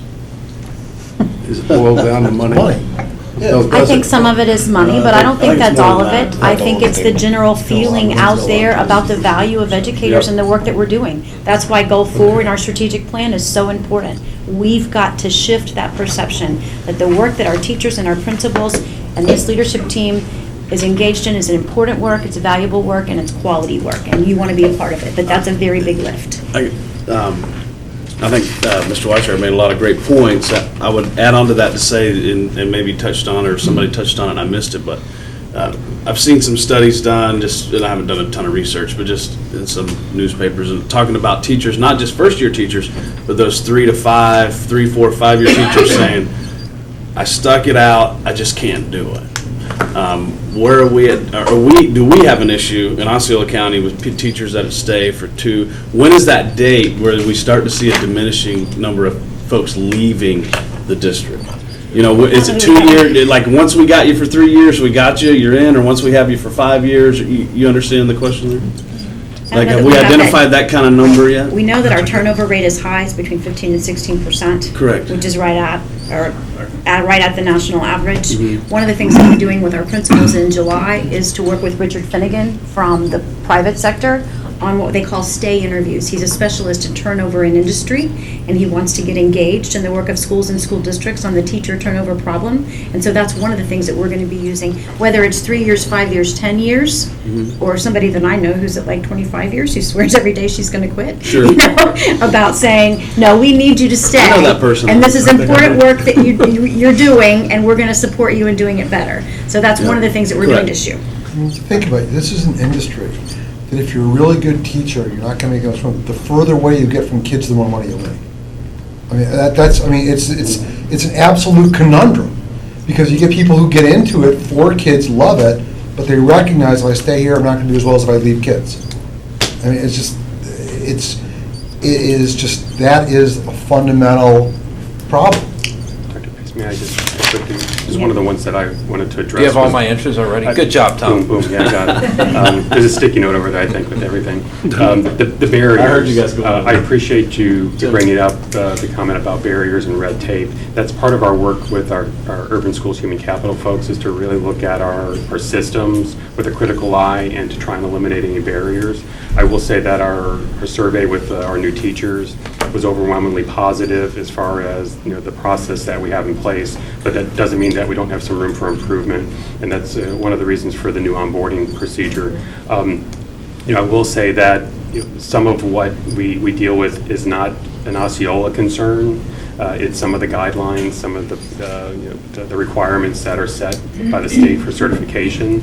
Our urban schools folks, they're part of a state committee that I'll be working with the Department of Education. At our last meeting that we had today with Pinellas, because we were partnering with Pinellas, we did talk about quite a number of things that would be of concerns to us that could help to eliminate some of the barriers that we're getting, you know, from the state as far as retaining folks. Dr. Pace mentioned, you know, the 60 folks that we had to non-renew due to the general knowledge. You know, we're not saying eliminate general knowledge, but can you give us another test option, you know, perhaps very similar to like a concordant type of score that perhaps we can look at if some of our folks are struggling with the general knowledge test. So it's not just one test. So we've asked our urban schools folks to kind of be our voice at that table. And there's quite a number of other things that, you know, we're not complaining about them. We've given potential solutions to them. So it's not that we're asking them to go away with these things, but can we figure out some way to eliminate or to lighten up on those barriers so that we can retain folks? Our principals really want to keep those folks. They're good teachers, but unfortunately, due to some of the requirements, we've had to, you know. I'm gonna have to push back just a touch, Tom, because I've seen the general knowledge test or some of the questions. If you can't pass the general knowledge test, I would have a strong in the past, opinion yes. of whether you should be a teacher. Recently, in the last year? They've changed it? Yes. No, I haven't seen it last year. They've changed So it it's a lot, dramatically. it's a lot more difficult now? In the last Oh, year. okay, I'll be And one of glad. the problems is that we have reciprocity with every state in terms of certification, but their teachers have to pass a general knowledge. And if they're an elementary school teacher, I mean, I know I haven't done Algebra 2 in years. Sure. It'd be a struggle for me to try to do some of that again, even though I was once a fairly adept math student. So I think we've got to take some of, those are the kinds of things Okay. that we're talking to the Department of Education about. We have one more strategy in Goal 2, and then perhaps we could take a short break, and then I think we could finish up the rest in our time remaining, if that's I got a okay. real quick question. 'Cause Okay. I've asked this before, and I just don't remember the answer. We've got 7,000 employees. Do we pay any incentives for people to find, if I recommend Tom for a job? We here, haven't, he but gets that a is job? something that we're considering doing, that referral incentive. I think we ought to. Yep. Let's do it. Because we know that that Costs has to money be number anyway. one. Right. Might as well give it to our own people. Well, now that we know that we have board consensus on that, good deal. There you go. Okay, goal 3 or 2C. 2C, good afternoon, board. I'm excited to be able to discuss with you on how we've been able to support and create a district-wide culture of feedback. First, I'd like to highlight our work with the Cambridge Effective Feedback and Professional Growth Training that we've done with our principals. This was 2 full days of training for all of our principals. The first day was a whole group interactive training with the consultant on best practices on feedback and strategies for effective feedback to support teacher and student growth. The second day was a field experience day where we split those principals up in small groups, sent them off to a school with a consultant. They were able to observe instruction and then return and watch the consultant practice those strategies in real time with the teacher. So that was very well received by our leadership and our principals. And so we're excited to say that we're going to expand that training next school year for the 17-18 school year to train all of our assistant principals and provide a follow-up session with our principals in this feedback training. So speaking of principals, we have 7 principals currently in the Brian Dassler Leadership Academy, currently the Commissioner's Leadership, formerly the Commissioner's Leadership Academy. This academy, one of their anticipated outcomes of this academy is to develop school leader skills in providing targeted feedback for teacher growth.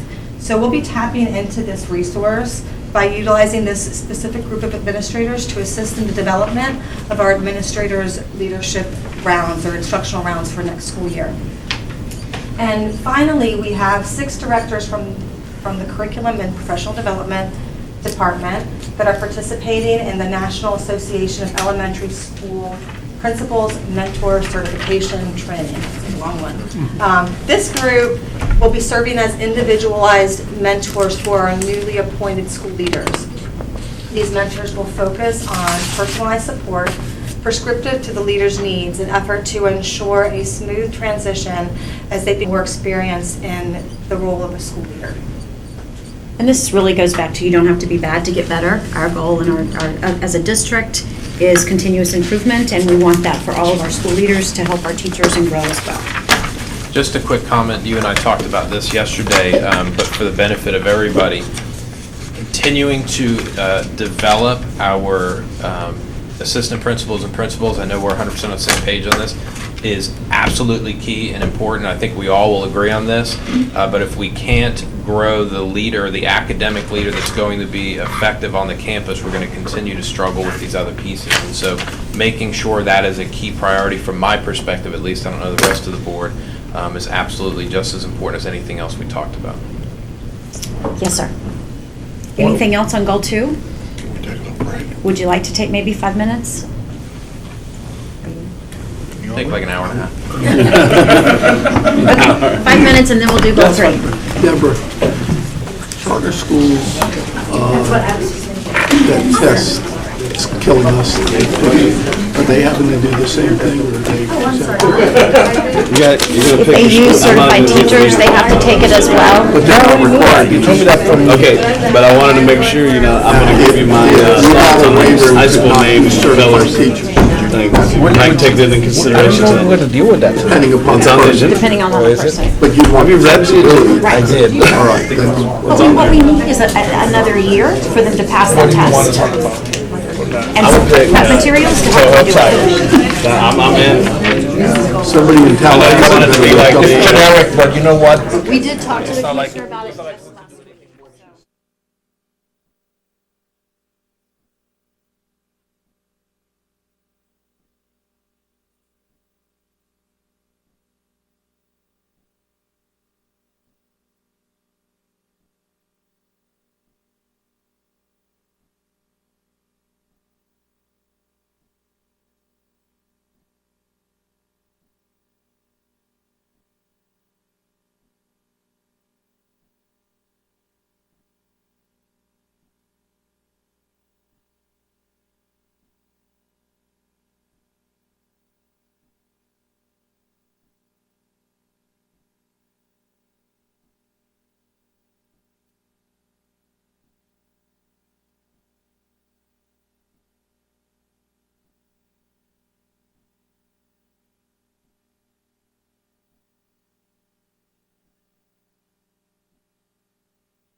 Yeah, that's true. Those people. Actually, I'm gonna start him. I don't wanna go back. Make sure No, they I put don't wanna- it on.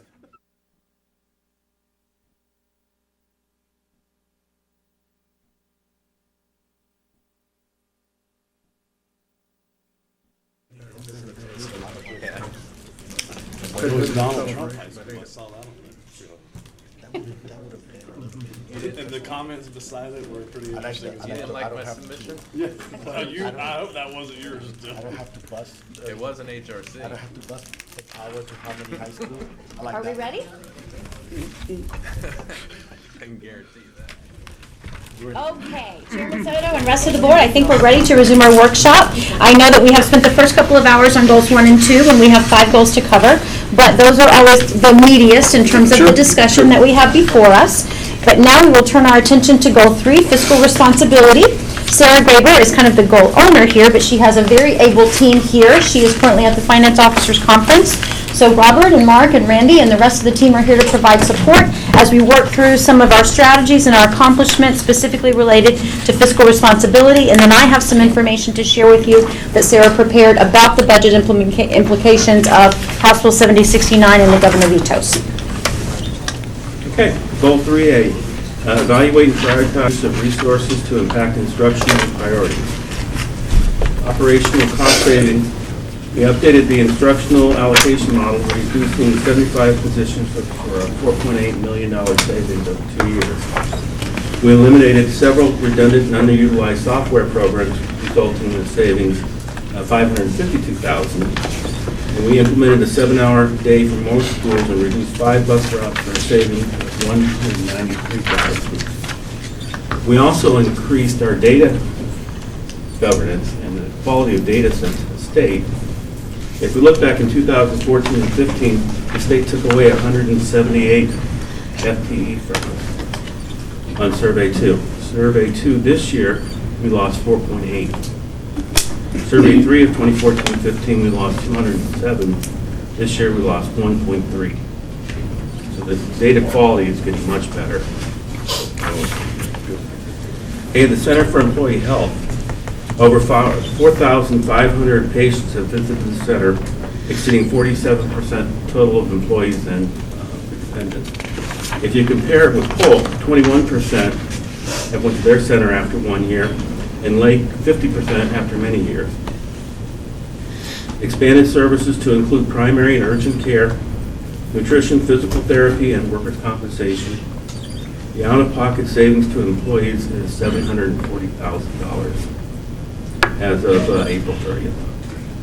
Do we know what our out-of-pocket is? We do know what our investment in the center is. Right. Yeah. I mean, it's, while our employees are taking advantage of, and we appreciate the opportunity that they're not having to pay out-of-pocket There's a pretty big co-pays offset in that. or pharmacy deductibles, it is a $3.2 billion investment of the school district on an ongoing basis for operation of the center. So it's not free. I know that, that's why. It's an investment in our employees, I think but it's we're just- excited that 47% after just 1 year have utilized the center. Like But as if I remember right, seeing Mr. DeVore's presentations, when we were making that decision to do that, there was that 2-year increase in cost and then that kind of reduction in that 3, 4, 5 year. we are taking the hopeful Polk that County eventually data. we will break even on the center in terms of savings to the Health Trust Fund. We're not there yet. And there is information on tonight's board agenda about our last month's spend, and we have again exceeded expenses compared to revenue for the Health Trust Fund. So we had a good first quarter at the Health Trust Fund. The second quarter has not been as good in terms of cost exceeding our revenue for the I Health mean, Trust. I think it's just important for our employees to understand what our investment continues Yes. to be in it. It's a high-quality center, but it's not free. Huge recruitment. It's not. It is a huge So we're- recruitment benefit, and we're very excited about the opportunity to take all of our brand-new employees during the onboarding process through the center for the drug testing piece. Yeah, give them a good taste. Good afternoon, Board. Strategy B, maximize efficient use of capital funds. Several highlights. The first is the sales tax program, in gaining community support for the passage of the half-penny sales tax. And that is a responsibility that we take very seriously to ensure that we're spending those dollars wisely and very efficiently. We completed 14 what we call quick start projects. They did not require a lot of construction documentation, so we were able to go forward very quickly with those projects. 14 of those were completed over the winter and spring break, nearly $1.2 million in projects. Before, we actually started collecting sales tax revenues to show our commitment to the community, that we were ready to move forward with this and do good. Issued $86 million in sales tax bonds to accelerate the program so that we can begin our comprehensive renovations at Michigan Ave, Ben John Middle School, and St. Cloud Middle School. And we continue to look at our projects that were identified in the list of 30 approved as part of the sales tax program. Next highlight, our maintenance area in developing benchmarks and increasing efficiencies. We reduced our deferred maintenance items on the facility condition assessment from $100 million down to $86 million. It is really encouraging that we're starting to chop away at those projects. We're moving forward with several projects. We continue to move forward over the summer. We've streamlined our processes in the maintenance department in how we deal with maintenance work orders within 60 days. Maintenance department completes over 25,000 maintenance work orders in the last year. This year, in the last 6 months, they've decreased maintenance work orders completed in 60 days or less from 800 down to less than 100. And they continue to look at those processes and procedures. And maintenance has been identified as the first department that will pursue the Sterling Award so that they will continue to look at process efficiencies. Thank you. And I have Section 3C, explore alternative revenue sources. So we worked on high-growth capital outlay assistance grant program. Unfortunately, the governor revised a little bit of that for us by vetoing the possibility of $3 million we had. But we've also taken a look at 2 debt issues Sarah did, and she was able to get a lower rate, generating $10 million in interest savings to those issues. So as Randy mentioned, House Bill 7069 did have a bright spot for us in that the high growth formula language was changed to be more appropriate for things as they kind of move forward. However, the money was vetoed by the governor. So Sarah prepared kind of an overall summary of the most recent action from the special session as well as the signing of House Bill 7069.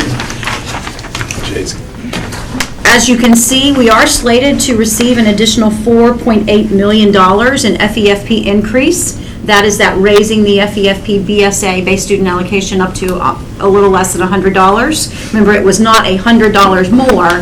It was just raising the original up to about $100. However, when you take out the portion for Charter and McKay, which is about $1 million, $950 and change, then you take out the amount that we'll be having to share with our capital millage with charter schools. We anticipate that's going to be around $3.2 million. These are all projections at this stage of the game. There are some Title I positions that we believe that we will have to assume in the general fund. We've eliminated some, I will tell you already, especially in vacant areas. But there are some that we believe are essential to the work that we're doing in the district that we would try to absorb in the general fund for about $200,000.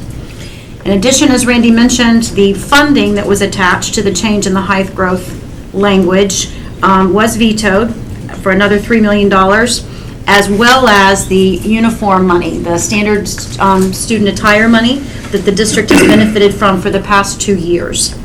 So overall, we're anticipating about a $2.9 million cut to the overall budget. That includes both operational and capital dollars.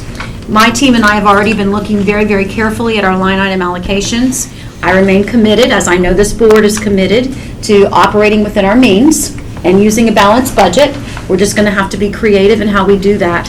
I do anticipate that it's going to slow down the reduction in capital transfers that we had hoped to be able to reduce over time. Remember, we have about $12 million of capital dollars that we use for operational expenses to cover maintenance salaries and other maintenance level expenses. We had hoped to eventually get that down to 0 or close to it, We're not going to be able to do that this year for certain, but we will still try to make a dent in that as we can. But I just wanted to make sure that you're aware of kind of where we are as Sarah and Jose are working on final preparations for the budget. They will have individual meetings with all of you before our July 18th meeting. Does this mean that the charter schools can no longer just cherry pick kids and they got to take ESE kids just like everybody else? I mean, they're cherry picking, and ESE, for some reason, they've got a very low student population of ESE students. Do we have evidence they're cherry picking? Then if we can off record later, if you could go over that with me, if we could actually prove that, I think that's a significant issue. Tim, Mr. Weiser? Thank you. So you're saying that we budgeted for this $3 million even though we didn't have the $3 million? No, we didn't budget for it. This was, remember, this is, as we No, I go know into what it next is. year's budget, what we thought we were going to get. No, we hadn't done any of that yet. That's why we weren't there. I just asked because it's a $2.93 million reduction, but $3 million of it wasn't real money. We're about to break even. Yeah, we're basically breaking even. Tim, I don't remember if you were still there or not. I know Ricky and I were there at the FSBA meeting, the legislative session. And there was a gentleman got up and spoke about different pieces of House Bill 769, one of which was this funding formula that only works for one district in the state of Florida. The governor's vetoed that, and I wouldn't even worry about that ever coming to fruition again. No, I certainly wasn't there for that part. He did say I'm glad. So for us to probably think we're going to get that because of that language is probably... That was another school board member? No, it was one of the guys from the FSBA that, He wasn't from FSBA, but he was... He wasn't, but they were some like... sort of a consulting firm person or something. Yeah, it was like a mix, it wasn't mixing, but it was one of those. Jim Hamilton? No, it was not. Let's get his name. It's on that agenda. I'm just saying that, and there was like a collective groan from the room, so people are very well aware it's there and are going to do everything they can to not have The it. state wants to eliminate public education, so privatize it all. Well, that's... Just a couple of things that I would mention as next steps related to Goal 3, fiscal responsibility. We now have a full-scale energy department on board with Melissa Lucas joining the team in December and putting some folks around her by strategically repurposing some other positions. So energy conservation and potential operational savings there is an area that we're going to be focusing on. Randy is also doing some work with his department and transportation on our white fleet and really analyzing our policy and procedures for white fleet. We've not bought new white fleet in some time other than for specific facility needs, and we don't have funds, obviously, to engage in that right now.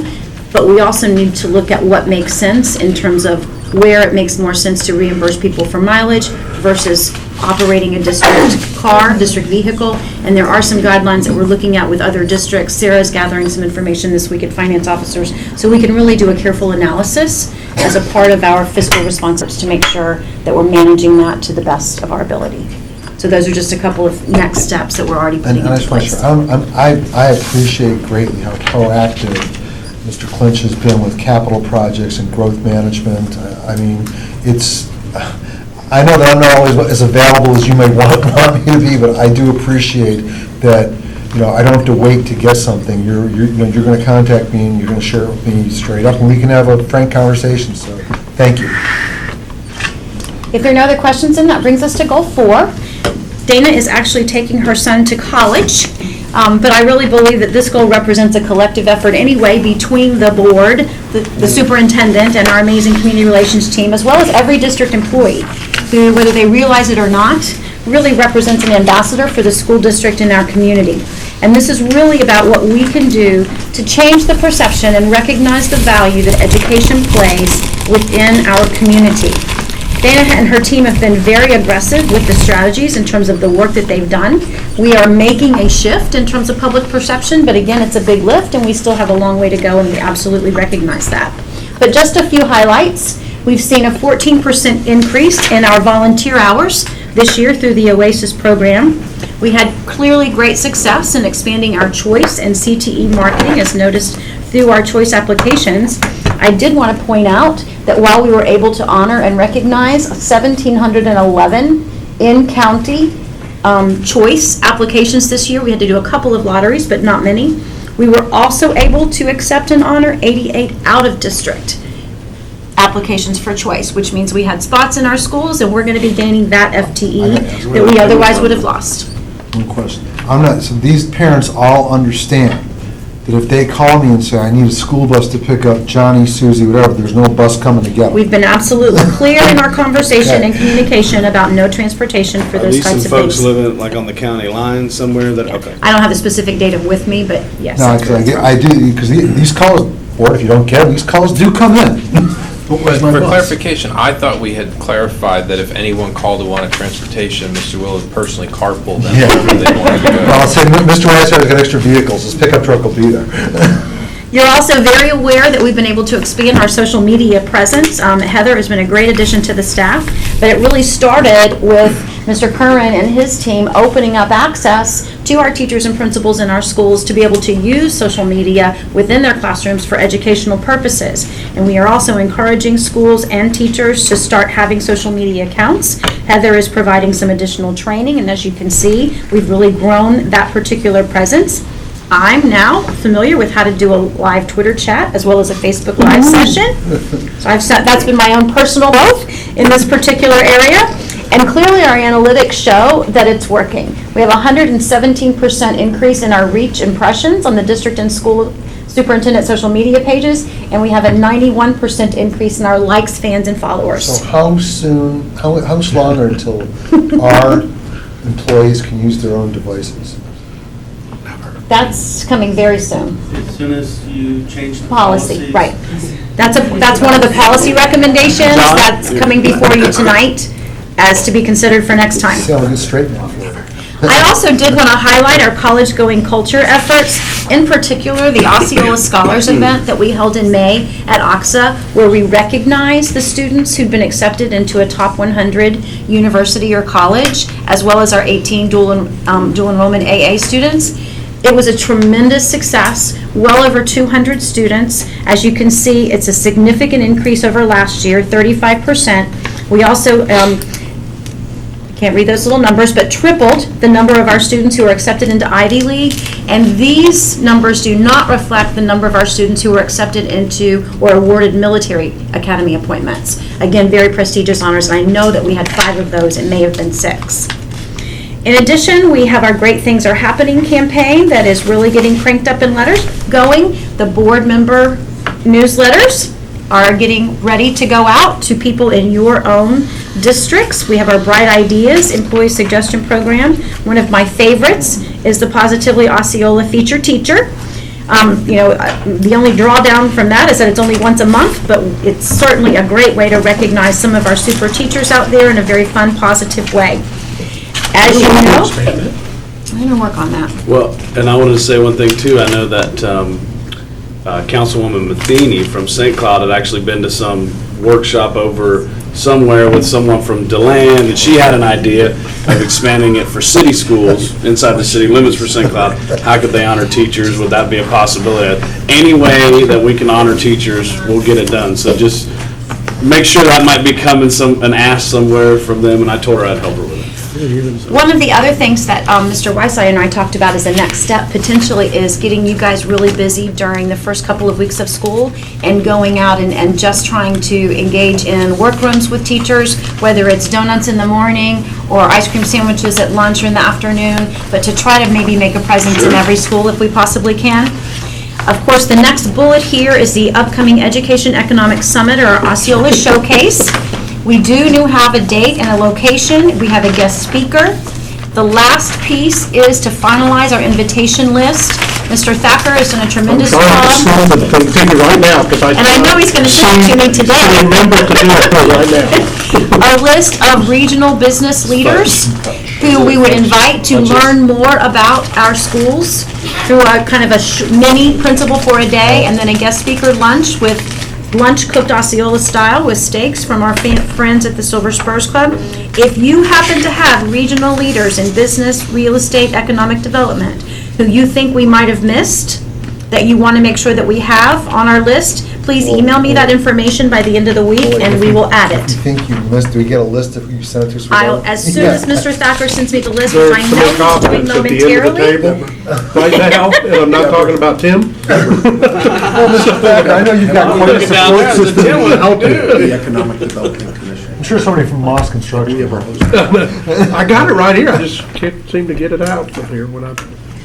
So the only other thing I would add under this goal is that I've had some initial conversations with Commissioner Hawkins regarding some changes that they're looking at in the foundation. And they have asked us, or are considering asking us, to kind of take back over full ownership of the State of Education Address, which we did, very well last year, as well as the State of Education Awards for our Teacher of the Year and School-Related Employee of the Year Awards. And Dana and her team are more than willing to do that. It would involve me asking to keep some of the Omni Waste dollars that we've been transferring over to the foundation in order to fund those particular events. I've got a question, I'm not really married to them doing it, us to, do we have the capacity to do it on top of everything else that we are doing? Dana and her team have assured me that we do, and I have absolute Okay, confidence in them. okay, then you answered my question, thank you. Okay, then I that think kind they're of, doing most of the state of the education anyway, just besides some of the fluff and signing people in almost. the hardest part has been that we didn't really manage the invitation list. And so then I think we were kind of hit and miss on some of those. And so really and truly to own it all, in some respects, is easier than owning parts of it. And having been on the foundation and being involved with raising some of the money this year, I like the idea I think that we can raise the money for it without a problem. Great. We just need, I want to know what the dates are, and what the budgets are, and how much needs to be raised. Okay, excellent. Then I will follow up with Commissioner Hawkins on that effort. And I'm going to turn it over to Dr. Fritz unless you have additional comments on Goal 4 for Goal 5. And I got that thing sent to I see Mrs. Clayton waiting to present. Okay, Goal 5 it is. And Mrs. Clayton's going to come up, and she's going to address 5A, and I'm going to address 5B with you. Okay. Ms. Clayton? Okay, Goal 5A is nicely related to Goal 4, which is, Goal 5 is governance, where we cultivate our relationships between the school board, yourselves, this one's tied directly to you all, the superintendent, and the community to serve as a high-fund district leadership team. So our strategies in 5A are specifically related to building the leadership capacity of district and school administrators within governance. You could think directly to the school advisory councils, the district level parent leadership cadre, and district-wide school improvement planning.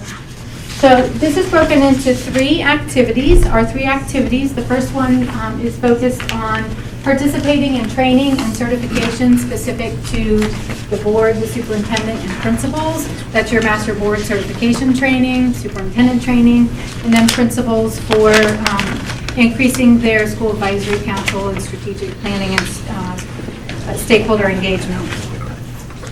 If you, I would like to bring your attention to the climate surveys, because this is our metric for measuring these activities within this goal. And we looked at the climate survey that goes out every year that we are using for our advanced ed accreditation. And there is a staff survey, a parent survey, and a student survey. Activity 1 is being measured with the staff climate survey question that is related to the school's governing body or the school board, maintaining a distinction between its roles and responsibilities and those of school leadership. And you can see that we increased the number of participants from 2,500 taking this survey to 3,400, and our mean has increased between last year to this year. I got a question, Ms. Clayton. Yes. The 3.8, 3.92, and then you go down, you see more. Is that out of a scale of 4? I don't know. So like from 5. It is like a scale of 5. Okay. It's at a scale of 5, okay. This agree and strongly agree are combined into the mean with the percentage agreeing. We do have the neutral option also, so we do capture a lot of that within the neutral. That's why we want to look closely at the mean score. Okay, so activity 2 is utilizing Hanover materials to research and develop best practices for engaging our stakeholders into the school improvement process, specifically the school improvement planning process that is related to the district strategic planning, We do a lot of engagement with the schools during the summer months, reviewing the previous school improvement planning, connecting to our current strategic plan, and then engaging those stakeholders throughout our school advisory councils monthly. And so we're measuring this one with our parent climate survey and our staff survey. We had some trainings in January and February with our principals specifically on how to increase stakeholder engagement in these processes. And we also trained our district parent cadre in this process. And the measurement here is from the parent climate survey question that asked if our school leaders provide opportunities for stakeholders to be involved in the school. And so then you can see the number of participants in the parent survey went from 1,100 to 11,000, almost 12,000 participants. Is that accurate? It is accurate. And the reason is this current year we're engaging in the process for gaining accreditation.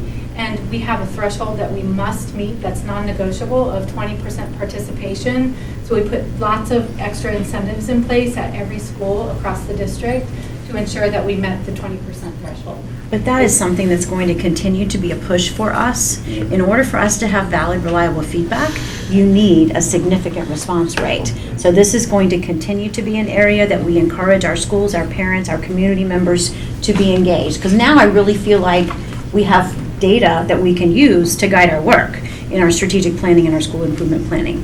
When you only have 1,000 people participate, it's really not very reflective of your whole community.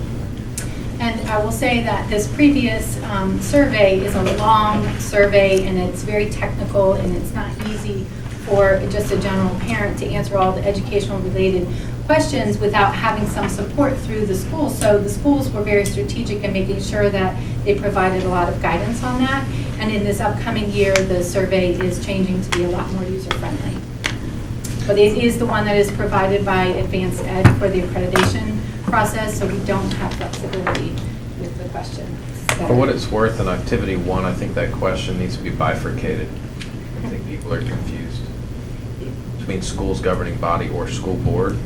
I think that can be very confusing for people about what they're actually. And there are a lot of questions like that that are confusing. That's why we really focused on training the schools on how to support when they are asking their parents to answer these questions and provide guidance, because even some of the teachers are asking, what do you mean by this question?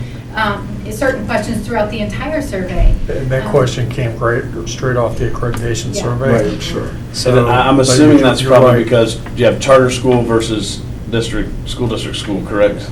And that's what they're basically asking? And our school advisory councils are our school governing bodies, so we. Oh, so that is different, okay.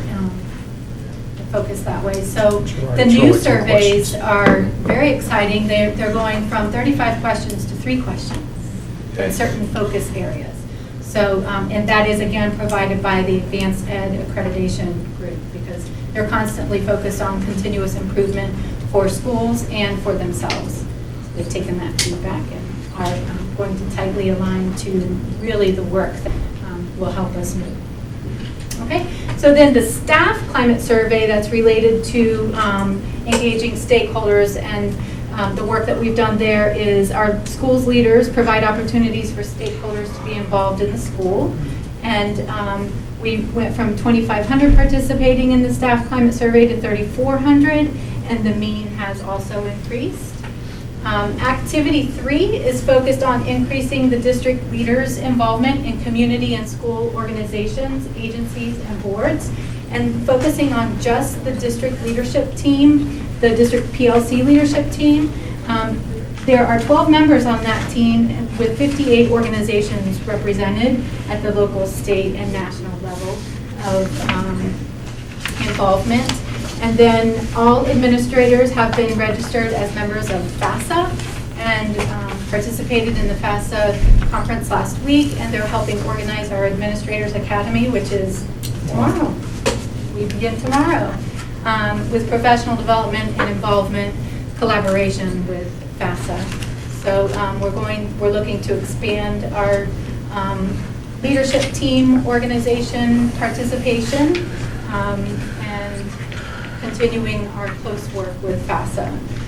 Overall, the district had a large increase of stakeholders responding to the yearly climate surveys in all categories, which we do have a required threshold for each category. So from last year, you can see the numbers, parent from 1,100 to this year, 12,800, which is meeting the 20% threshold at every single school location. Not just 20% district-wide, but every single school location had to have 20% participation. And this did meet that? We did. Every single school, with a lot of support and monitoring and lots of calls. creative calls, lots of creative incentives at ball games and in the car rider line and QR codes. I wish all they kinds stopped of calling once I've done it. It's not that. That means you can bug your neighbor and say, come on, did you do it? Let's do it. The staff surveys increased from 2,500 to 4,100, which is very encouraging. They want to have a voice. We want to hear their voice. How can we meet their needs? We can better meet their needs, reflecting on the survey results there. The staff threshold is, it's 20, 40, 60%. So student surveys went from 14,000 to 26,000 participating. And that's from third grade on up. That does not include K-1-2. So overall, there's positive feedback and an increase in the mean average when stakeholders were asked about school leadership and their engagement in our schools. Good job, Renee. Thank you. Thank you, Mrs. Clinton. You're welcome. That activity 3, I just want to highlight something where we worked with senior leadership to make sure that we were involved. You know, one of the goals was to make sure with governance that we were involved in local, state, and national professional organizations. That number's not right anymore, it's 59. Dr. Pace just added me to something else, so. I will tell you, our next layer is to really move down, just like when I started with 1D, I started highlighting Melanie Stefanovich for being the president-elect for the ACE organization. The next layer down is working with our directors and above at the district level to make sure that we get them out. Part of the school improvement process that we've gone through with engaging our stakeholders with our principals, Ms. Clayton did a training talking to our principals about being involved in local Rotary clubs and making sure they're a part of the Chamber of Commerce for their areas. So that's the next layer for us, and that's where we'll be heading next. Great. So. Yep. The last slide is pretty. Battery's dead. Must be dead. Miss Clayton touched something on there, messed it all up. I saw it when it happened. Touch it. There it is. Rasmus is really good at getting into advance. Just give it to Mike. As a board, you told us a year ago that it was very, very important for us to make sure that our clients, our folks out in the community, are being treated with respect, and to make sure that they feel that the school and the departments that they call are answering the questions that they have and treating them like the constituents they are for us. So you will remember back in October, we had 100% of our schools and our departments participate in the Ritz-Carlton customer service training. You can see the results. It was very, very well received. It was extremely well received by our sites and our departments. In fact, it was so well received that we've created a Moodle course so that we can actually send that out when people either need a little extra attention or we have new employees that want to have that training. In addition to that, I will share with you that individual departments that receive a lot of phone calls, such as the Transportation Department, Exceptional Student Education Department, they've gone a step farther. It was so valuable in October that we're doing follow-through. And so customer service is not a one-and-done approach. It's something that we will continuously work on. For us, we developed a marketing plan. Dana's shop has been instrumental in doing that. And you probably have heard about our red carpet plan that's going to be kicked off in August of this year. All schools and all departments will have the opportunity to earn a red carpet for their customer service. Two questions. Are we tracking, are we getting any customer service feedback in our surveys? So are we asking these, hey, have you called the school, have you called transportation, have you called ESC, and how was that experience? There is an app that we're looking at in terms of exploring that particular piece. We are going to start with Tripod, a family engagement survey that will be very much like the new teacher survey. About 20% of our parents, if they elect to participate, we are going to make sure that they represent the demographics of the district, would get a 3 to 5 question text once a week about these types of things like customer service and other engagement in school and district opportunities and learning and support for their children that again would give us real-time feedback. And so that will continue to be a focus. We haven't formalized it yet. The other app that we're exploring to improve our level of customer service is called Here, or actually I've already contracted for. It's called Here Comes the Bus, so that parents can sign up with their address, their location, their student's bus number, and they can track where the bus is. So if the bus is delayed because there is a traffic jam on John Young Parkway, the parents know that the bus is coming. We eventually would like to go one step further and have a scanning opportunity for students so they could actually tell that their kid got on the bus. But that's much more expensive because it requires both original ID badges and scanner on the bus and that kind of stuff. So we're going to start year one with here. We have started a pilot with that, and we're still looking at that. It's just a matter of not everybody has consistent ID machines and capabilities with that, and there are just some different challenges with that at different levels, but we are looking at it. But we're going to start the next year with Here Comes the Bus. I also did want to share with you that we are on track in governance to finish our master board training, hopefully by the end of December. We're going to have our second session next week on the 29th, where we will have an opportunity to talk a little bit with Mr. Vogel and the FSBA philosophy of strategic planning as well as core values, and then to dig more deeply into any of the questions that we have on our parking lot or additional data that you look into or that you send to me that you want. Between now and then, as I look through, I think I've pretty much already highlighted a lot of the next steps. I will also share with the board that I've been selected to participate in this year's Leadership Florida's Leadership and Education cohort, along with 3 other superintendents. There are about 45 people in the cohort. So I think that'll be another exciting opportunity for us to kind of learn and grow in this particular area. Right for our district. So I appreciate tremendously the amount of time and interest and engagement that you have in our strategic planning process, the leadership that you've provided. But I also want to say a huge thank you to everyone on the team for the tremendous work that you've done this year and this afternoon to share with the board the accomplishments that we've made. Clearly, we still have work to do. We knew this wasn't going to be a one-year fix-it kind of a thing, one and done. And so we are committed to continuing to invest and welcome your feedback and recommendations for next steps. Dr. Pace, my recommendation and feedback is focus on goal 1, math. All right. That is, I mean, the rest of it's great, but that's really where we have the biggest change. All right, Mr. Booth. Yeah, thank you to all of you. I know it takes a lot of work to put all that together, and we appreciate everybody coming in. I know a lot of the folks have left already, but I want to thank everybody for coming in and sharing, where we're at. Yeah. Appreciate it. I have about 38 questions I jotted down Good. earlier. Everybody's going to stay here. We're going to stay here to each and each. Answer. I already asked. Thank you, Chairman. I love Proceed. you. Is this something we can know about? First of all, our meeting next week, is that for Master Board solely, or is it to continue to talk through some of this? We're gonna get to kill 2 birds with 1 stone.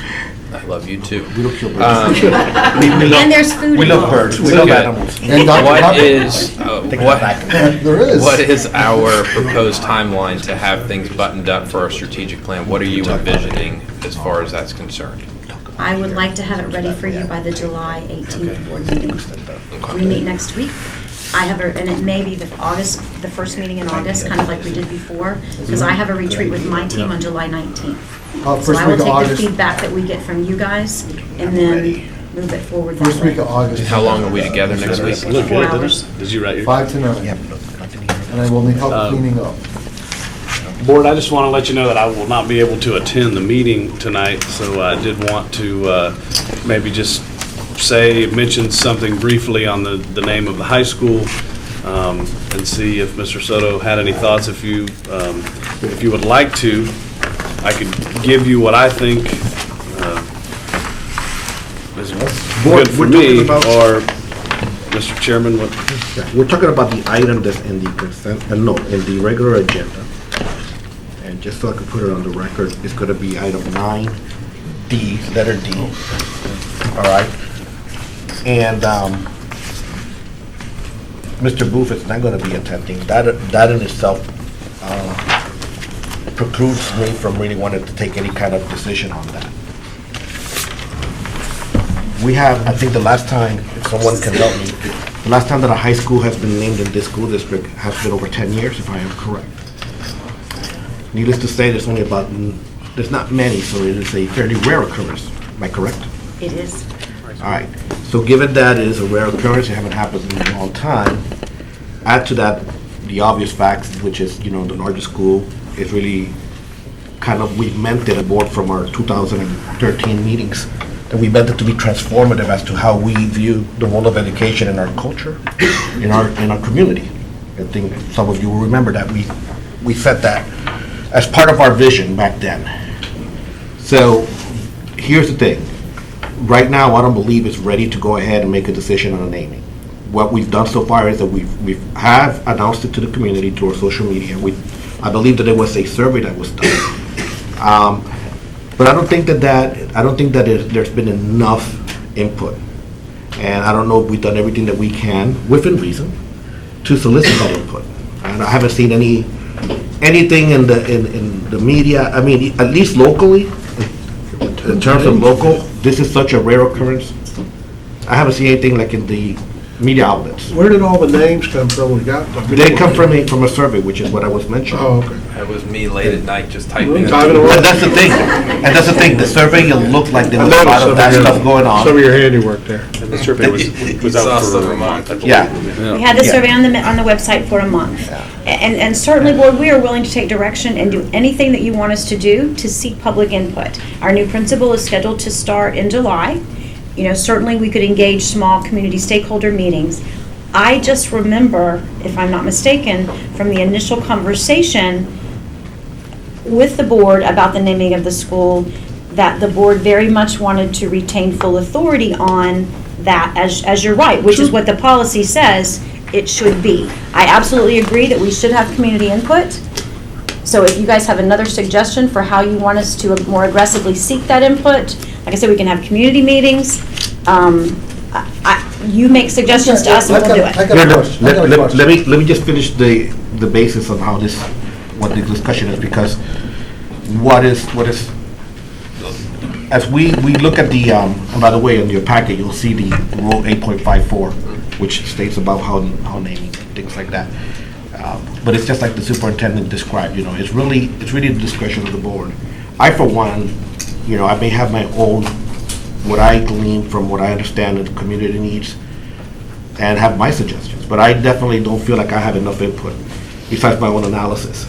So I am willing, I still want to give the opportunity for folks to reach out, or for me to even get it from public statements or whatever it is that is pronounced, to guide me as to what a name could be. So I'm at that stage. I don't know where everybody else is, and I'm going to make any assumptions. Here's what I do want to share with the board, is that at the very least, we don't want this to be a missed opportunity. So, and because of that, it's kind of hasty to go ahead and make a decision on that today. To discuss this further during our public meeting, obviously, but not to take a vote. Well, since I brought this up, I would say I am fully willing to name the high school, but if Chairman Soto has an issue with that, I'd love to see his issues addressed. How you got to that. Because I want to hear the input from everyone else as well.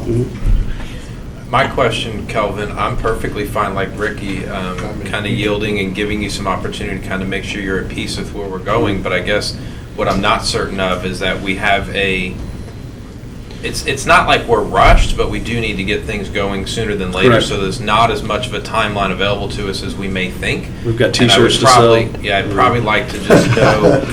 I'd probably like to know what you want, so that I can agree with you, hopefully, about how you want to go through this over the next couple of weeks, so that you are at peace with the information either that's been submitted or that you've created. And I'm perfectly fine with either or both.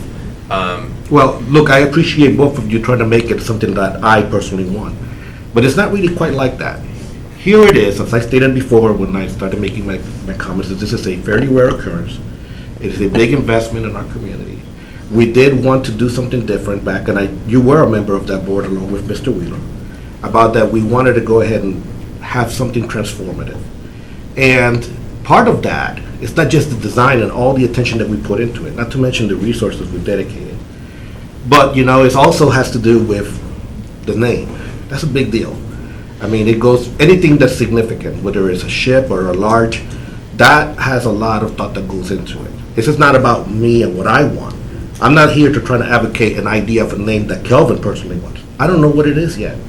I just know right now that if we were to do this today, as it was put on the agenda, I don't think that we'd be doing justice or what it really, really deserves. What It's not- process do you want to use for us to get there? That's all I'm asking. Well, for me, I would just like. What's the deadline? I already said what I think. Now, if you guys are done, I don't want to make those assumptions. But I haven't heard anything other than just this survey. And this survey, which, by the way, upon, you know, I did not find it satisfactory to base a decision on. So because of that, I think that, A, we could take some further steps to go ahead and publicize that this issue is before the board with the community. Maybe try to get a little bit of press into it. This is a rare occurrence. It is a large school. It's 3,000 students. Brand new folk in the direction that we're doing with STEM and math and science and career pathways, all kinds of things.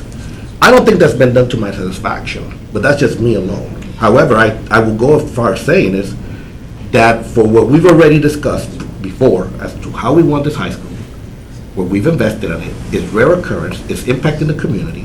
I believe one can make the argument that, you know, just coming up with one survey and 3 names is not enough to make a decision on that. So if you want to agree with that, that is my personal thing. But as far as me personally wanting a name or anything like that, I don't. I don't. So I just don't want to. I just want to make certain that people understand that we have a clean slate to work from. And please understand, those 3 names listed there are not recommended by staff. Those are the 3 names that were the most common from the survey that were there.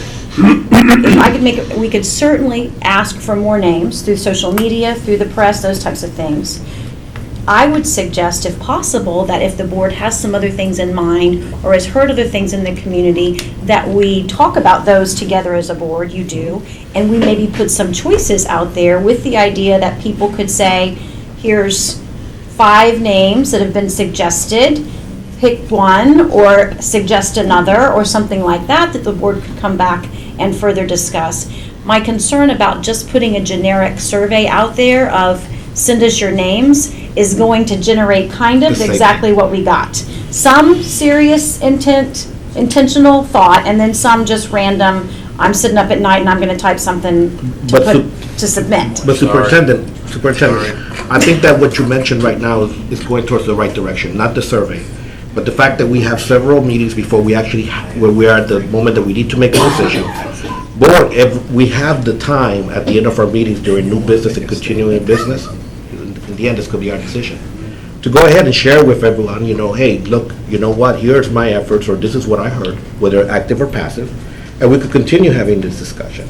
And by the same token, we could go ahead and keep developing. What's the date? What is it gonna mean? If I could just suggest, however, that the clock is ticking. Correct. One of the other pieces on the agenda You gotta that you'll paint see classrooms and tonight, stuff. under superintendent's That's fine. recommendation, is a contractual agreement with Varsity Brands to start the branding process as a preferred person. We need to have this decision by August. So we have a meeting on July the 18th. I would like to suggest that maybe we have additional discussion then. You guys seek your individual input, and then by the next meeting in August, if possible, we'd be prepared to make a decision. You don't think you could push that timeline to July? To get it done? I'd love to have it done in July, but you guys haven't had very much time to discuss it then. So the latest is August. I was going to ask, I don't need as much time, is a September timeline good for you for your lead September is time? going to be really hard, not so much It's for. a 5 to 6 month lead time to get the But it's lettering not- materials. It's not just about facilities and lettering, it's about uniforms Yeah, and that's all the of big those part. types of things that have to be. All the logos. Logos that have to So be if we- designed. So we Look, have, I would not I'd feel let's say, let's comfortable do pushing this it in to July. September. Let's figure out let's kind of, you know, Dr. Pace is saying that she'd give us to August. I'm saying, I think I've heard Mr. Weishauer say, I don't want to wrap everybody up, but I've heard Mr. Thacker say as well, that we're all prepared to discuss it and pick a name.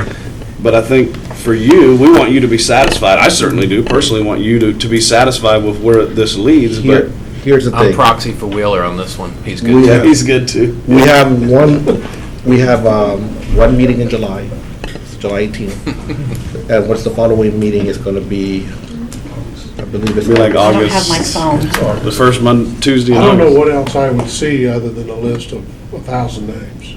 Yeah. I guess I'm not understanding what I'm going to see other than that. Kelvin, am I correct? I'm making an assumption that I'm may not gonna not be do a accurate. vote. Are you looking for something that's beyond the I don't really care whether geography you type? want to participate in this or not. I No, don't I- want to make an assumption. I'm not But saying- I'm you're saying not is listening that to there's me. a lot of people that may You're not want listening to me. I didn't say anything like that. I said, August are 8th. you looking for something beyond the geography, something that really speaks to the school, the curriculum, and the aspiration from an academic standpoint, beyond what we've received from the geography components of, call it Boggy Creek High or Toho High or whatever? I'm just trying to track with where you're going, because I want to spend listen, some man, I'm time. not going to make this about me because Well, whatever. there's not If you're going to be an if you're not going to have an agreement. honest dialogue But about there's it, not then why going are to we be an even talking? agreement on if I make a suggestion, there'll never be an agreement on that suggestion. So I can't do that, Tim. That's the problem. I'm asking conceptually where you're trying to go. Well, yeah, that's part of that. Well, that's a Part of- simple answer. Yes, that's where I'm wanting to go. But that's what I began with. That was the whole reason why I made the statement that I made in terms of what we're doing here and what our vision is. And that wasn't mine, that was the board. I'm trying to just continue within the same spirit. Doing this, I don't know if it fulfills that. That is what it's, that is a personal opinion. I'm mine. affirming your desire is the point. I'm just saying, help me get on the same page with you about where your head is at and That's where you part of want to that. go, so I can put in the mental exercise that you're putting in, so that when we come back together, we've all given it the same amount of thought, and I haven't just said, okay, well, I'm satisfied with the list here. I want to be on the same page as you and put in the same type of process that you're wanting to put in. That's what I'm asking you. And I agree, I just want you to get to that position under your own accord. What can they So do if from I now could to make a July to discussion. make that done? So, If to I get could that make, done? if I could make a suggestion, because our first meeting in August is August 1. August 1. So that is early August. If I could make a suggestion, maybe you all, within your realm of folks in the community, seek some individual feedback about the names that have been submitted and other suggestions. We could have a discussion as a board. You could, on the 21st, and then we could put out another community survey with the media involved that says, these are the names that the board is considering. Please send your Colors and input, mascots, yeah. colors and mascots, because there are those three things to Yeah. consider. The school, the color, the mascot, that we have to make a decision on. We really need all three, no later than Yep. August 1. And then you guys could make your final decision on August 1. That gives us plenty of time to advertise it, seek some more input from people, your own internal stakeholders. I can get the new principal involved in his community meetings or something, meet and greets, to seek some input there. But on the 21st, we finalize a list, if that's okay with the board, that we will then vote on August the 1st, with some additional opportunity for input. If that's okay with staff, I'm okay with that. We're okay with, we can make that work. Okay. I don't want to put anybody in a bind trying to hurry up and get things done. We can get that done. Okay. That sounds reasonable. Is that reasonable? Jay? Sound good for you, Jay, Kel? just reading- Jay's just reading his approval. Okay, then the only thing I would say, sir, before you finish up your business, is I have handed you the evaluation form for the superintendent. I can send it to you electronically as well. We will, you can do it either way, but we need that back by July the 7th. And then we have individual meetings scheduled to discuss it, go over it. I'll give copies to Kelvin and to Frank, so that you guys can kind of pull that stuff together collectively as a group, so that that can be the other thing on the agenda for the 18th. Okay? Thank All you. right, so that'll adjourn our workshop. That's the evaluation. That's what you were just talking about. August 7th? On the damn school. August 7th? July 7th. July 7th. So on the 18th, thought we were talking about finalize school. the list of the recommendations, and then we'll put it out on social media again. And then I think maybe Yeah, we'll do unless some there's social media something between they- now and You know what else you can do, Say- they don't charge? Is that if you go to the Osceola News Gazette website, they've got a survey every, did you write this? Go to Tell them we're ready to do a Better than survey just that again, survey that yes? we have. I mean, that's really, but I think the suggestion is what I was going to get.